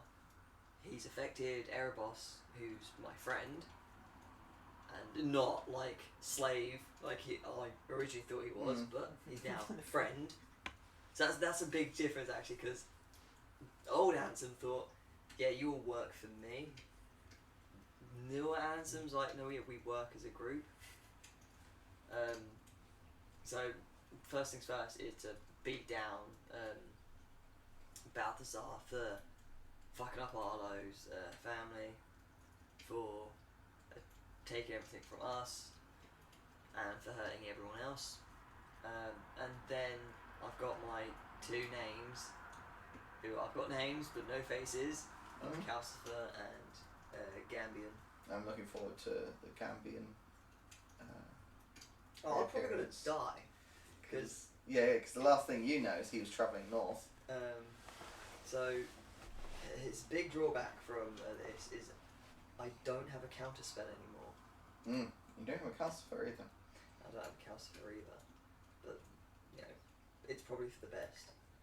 She's probably quite pissed off at the other moment. That I lived. Yeah. But yeah, that is the quite terrifying thing. So I don't think Rez got a counterspell when he leveled up. He's not that level yet. Actually, He gets it level 6. Level 5, you get 2 level 3 spell slots. Yeah, he didn't pick it. And he hasn't picked it. And when he gets to level 6, I kind of hope he does pick it. Otherwise, we're a bit screwed. Because if we encounter any other mage, I can't stop them downing us. What about Erebos? What's Erebos' main priorities once he gets back to Oxenburt? Yeah, Balthazar's got to pay. Convince the party to head south again? Yeah, I mean, we're basically done here as well. So the red blip from the Shrine of Denier is now done, so you've got your first 5 cards. There's a red blip to the north at Dagger Stand for another 5 cards. alright, But you can always go back. But then you've got 5 cards next to Riverford anyway as well. How far north is the... Dagger Stand. Yeah. So if I change the view to the map so everyone can see, and use the same mouse because I'm an idiot. Alright, here we go. Oh, where's my mouse? Oh, there's that. So cool. 6, 7, 8. Dagger Stand's all the way over here. So it's probably about 2 weeks travel. Yeah, it's like 14 days. 1, 2, 3, 4, 5, 6, 7, 8, 9, 10, 11, 12, 13. Yeah, just over. Just over. Yeah, just over. So it's 2 weeks to get there. It's basically a month to get there and back. We need faster mode of transport, Jesus. Well, you now got Scribron. Scribron, sorry. is he our friend now? Well, he offered you passage to one place, but you can always ask it. Yeah, if you just drop us there and back. But obviously this all links back to Red Jenny and her quests. That Arlo's picked up. That Arlo's picked up. But Because see what happens with that. I think Balthazar's the most pressing now, so You especially got for me Vampires now. to stay. Because yeah, you're You yeah. have 4 weeks. Well, like I'm hoping because I can cast lesser restoration, so I'm hoping that basically when his vision starts to go, that I can prolong it again. Yep. Because it cures the blindness condition, but I don't know like if that's good enough to work. So there's the Balthazar, Cornelius and Apocryphus, and there is the Riverford Recon. So there's 2 things in Riverford. There's 1 in Pilfer each. So and then 1 here. So you can actually probably smash the 5 quests all probably within like 5 sessions if you donate a session per class, Yeah. which Or is real good, if real we quick. power Really well. through it properly, we might be able to get multiple done in one. Yeah. I reckon the battle star's going to take the longest. Yes, most probably. And then heading south. Where is the town where we've left the Sword of Truth? There. Marathon. So that's where the last spotting by your vision of Mysterios was. However, you now know who's gone, like here, this far north, Yeah. to fuck up the other wizard. There is obviously a set of cards in the old shrine, and then you've got to kill the region. So, it's all down here in the end.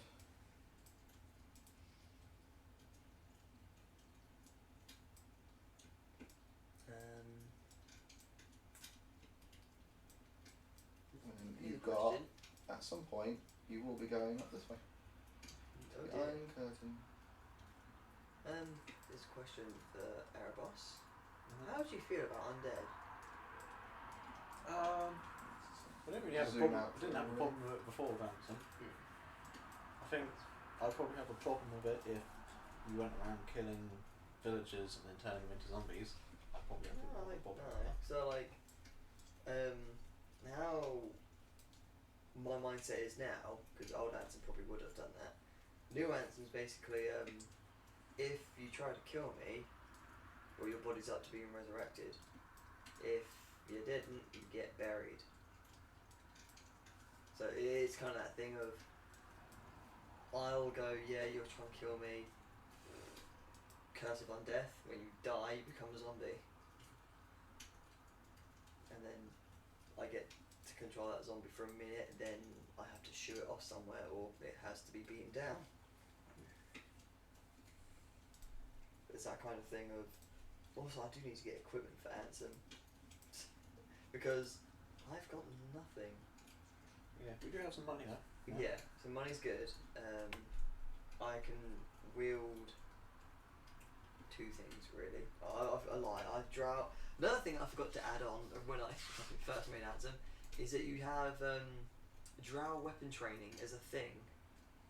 So you get proficiency with rapiers, short swords, and hand crossbows. I didn't have that before. Is it? What's scimitar be? Is it technically a short sword? Scimitar's its own weapon. So you have to have a proficiency with that as well. Yeah, otherwise you get simpler martial weapons, which just generalises everything.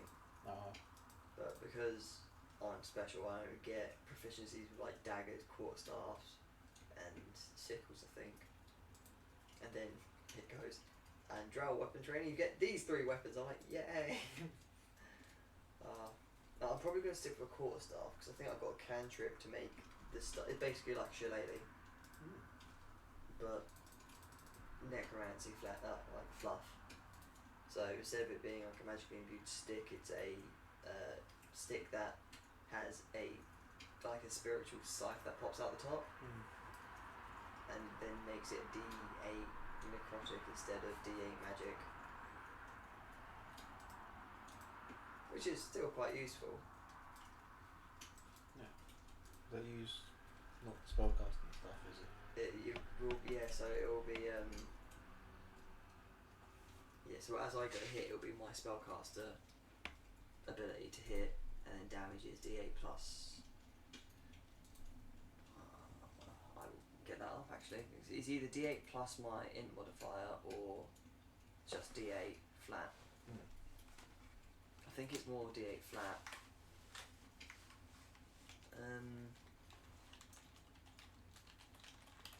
Have you thought about going into Paladin as Erebos? Paladin? Yeah. I'm just curious because you do stick quite closer to the gods at the moment. Yeah, I mean that's probably because I only have my Warhammer. Yeah. But and Tyr's been quite kind to me.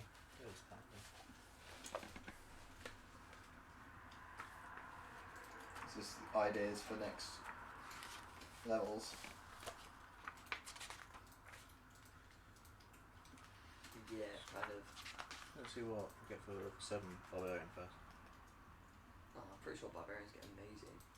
Feel Instinct. feral instinct. Oh yeah, advantage on initiative rolls.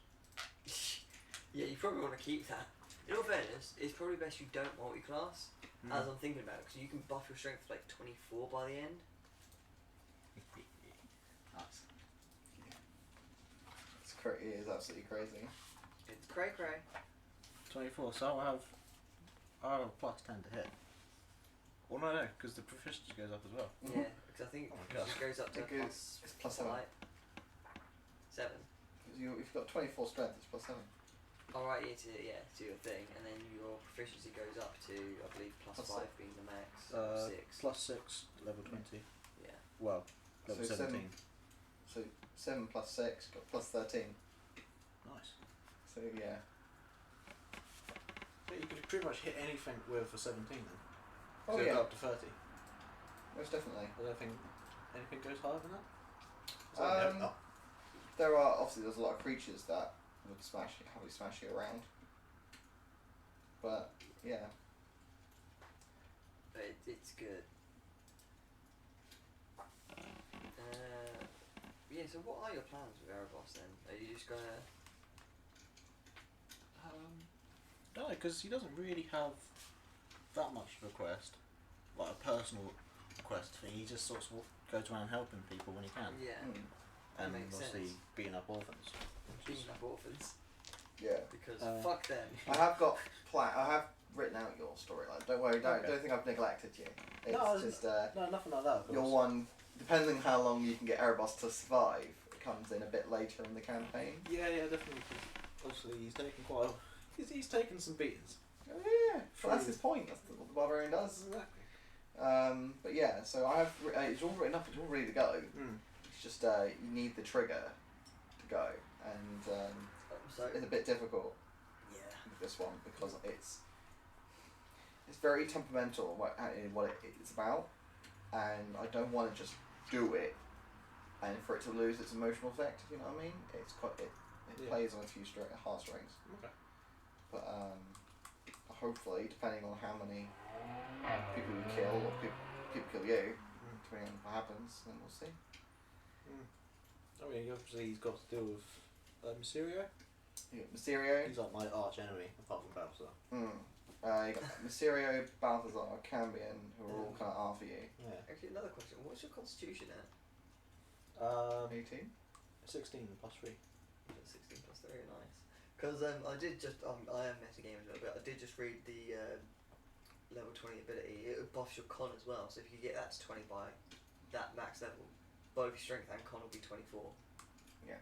And that has direct effect on your unarmored defense, if I remember right. That's right. This is your con and dex. So you get plus 10, plus your dex modifier, so whatever that is, so 7 plus your dex, so your AC will be like above 20. It would be better than play. Oh yeah. Well, just with the 11, that's your that's your standard. It's 10 plus dex plus So 10. con. Yeah. So 10 plus, oh my god, yeah. So 10 plus your 7 if you're level you've got a 24 constitution. 17, so that's splint. Armor straight there. Then, see, assume you get your dex back to how it was at plus 3, so that's 20. It's 20. And it's not even wearing armor. Pure. Imagine you've got your dex to level to 20. It's going to be difficult. That'd be you need the cards to do that. Part of the cards. So what would that be if I had both dex and con? 22. So 22 AC. you'd be getting plus 12. 22. Yeah. Ridiculous. It's amazing, but yeah. Oh, definitely. Right. Any other questions? It's a quiet night tonight. Yeah. Just thinking.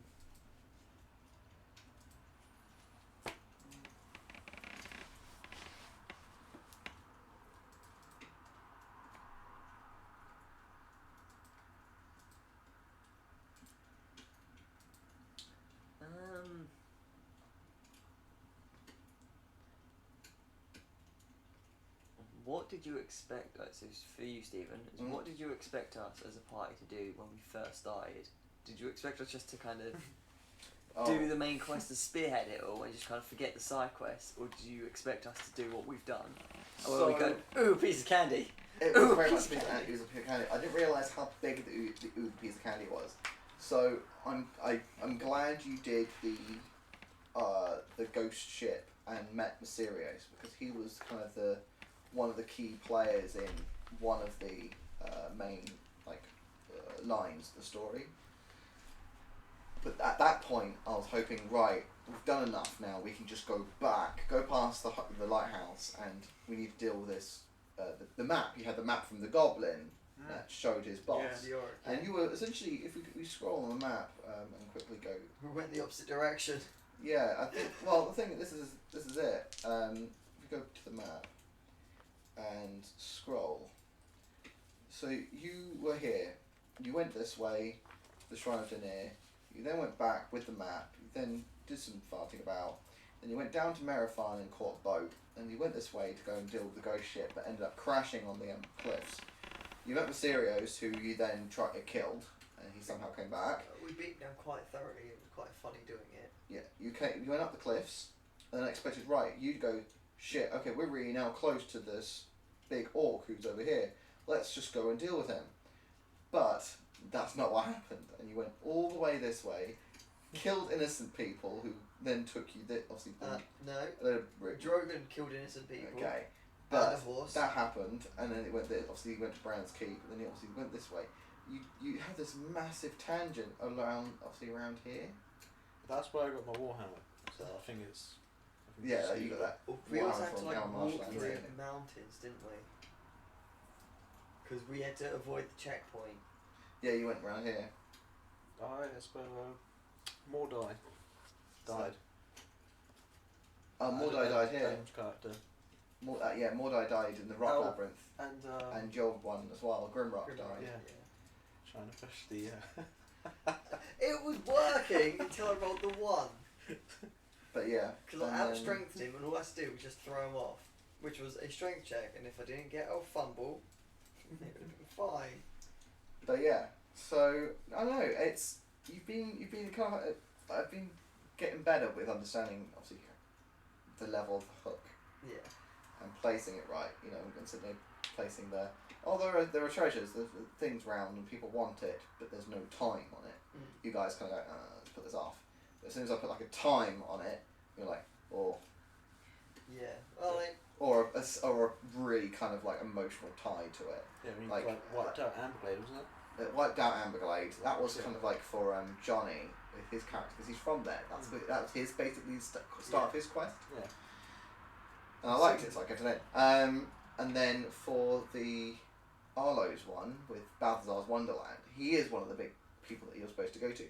But I can say this now: you weren't supposed to go to him straight away. You're going to be sent to him later. But because you now dealt with him, I've had to move things around and added something in, and pushed up some bits from his quest lines. So the Cornelius Apocritus stuff had to come in earlier. And then you find out his ties. You found a lot with Cambion, and his ties to Cambion. But he's also got ties to Orcus and all these other things. And you kind of start working out what Cambion's doing with Doctor and with Balthazar and with other things. So I set these all up, but I put them in such a way that I can just rearrange them on my stack and bring in old characters if need be. So as you know, Meepo is coming back. But he won't be controlled by Adam. Controlled by me. But he's coming back, and he'll be back in his usual bardic way. So you're like a rock star. He's got like a whole groupie of more kobolds, is he? He is a kobold, but we'll see what he comes back in. But I don't give too much information because he's coming back. Imagine him like trying to smush up slimes and snort them. You'll find that out once you go back to a certain person. I can't remember where we left Meepo. Is it Amberblade? Blackpool. Oh, blimey. So it was after the cliffs, and that's where him and Morelli went away. That was Nick's character. And then you and Johnny continued on, and then that's when Johnny's character disappeared with the Brand's band, and then stayed with Brand's band, and then you guys went off with Mordai and Grimrock, and they didn't last long. Mordai last what? A session? 2 sessions? Barely. 2 sessions. 2 whole sessions. He lasted. Like, technically lasted 2. I mean, he was crippled after 1. Oh, what? Alduin. Alduin, yeah. Sorry, I couldn't Calamite. Sorry, I was thinking of a different black dragon. Yeah. Right. Okay. Yeah. So next week we'll be doing. We're getting straight back to this, seeing what happened to the rest of the gang for those 4 days whilst you were hunting around shrines. What are the rest of the party reaction going to be to me cheesing death? Well, hopefully Arlo's going to be one of our chief watchers at the moment now, because he'll be busy. Yeah, I'll I'm just not sort them out. I'll just sort out breaking, days. by the way. So yeah, we'll Though we can't get like Totemosh. yeah. So what we'll do is we might have to switch days. We don't know, but obviously keep tuned on here. It'll be after the festival. Yeah, so we should keep tuned, but obviously we're hoping to put in another day with Lost Minds and Foundovar. We'll be bringing out art and trailers for those, so obviously keep an eye out for those. You can find all our previous videos on YouTube under Liches and Witches. Just give it a search, obviously like and comment, and you subscribe. can subscribe and all that stuff. And you can also find our own wiki page. If you type in Liches and Witches in Google, the second thing on Google would be our wiki page. Oh, wait, what's the first one? Oh, some board game. Really? No kidding. For fuck's sake. So seriously, you can literally type into Google Liches and Witches and you will find our wiki page. So yeah, do it, and you can find all the information about previous episodes. I've typed it all up, so you can find a detailed record. You can find information about the characters, the maps, and all these various things. You can also easily do that. Any other plugs? Can you think of? Plug. No, Nope. we're still working on our merchandise line. No, I With still like I Enter Rage on our t-shirts, and what was the other? What was the other one we came up with? I think it was Ultimate Power. Ultimate Power, I Enter Rage, and there was another one. I honestly can't remember the name. There was another one for you. What was it? I honestly can't remember what it was. I think it was High Number. Does it hit? Yeah. Oh yeah, greater than 20. Does it hit? Oh, right. But yeah, well, who knows? We might actually bring out that merchandise. But yes, make sure you just follow. That's actually, I can't do Ultimate Power anymore. You can't do Ultimate Power. Oh, there's no point of actually bringing out a t-shirt then, is there? Yes, make sure you follow and yeah, stay tuned. I think the new one's gonna have to be Inflict Wounds. You've got to use it enough to be on a t-shirt, or you have to have a tagline. Right. Good night, all.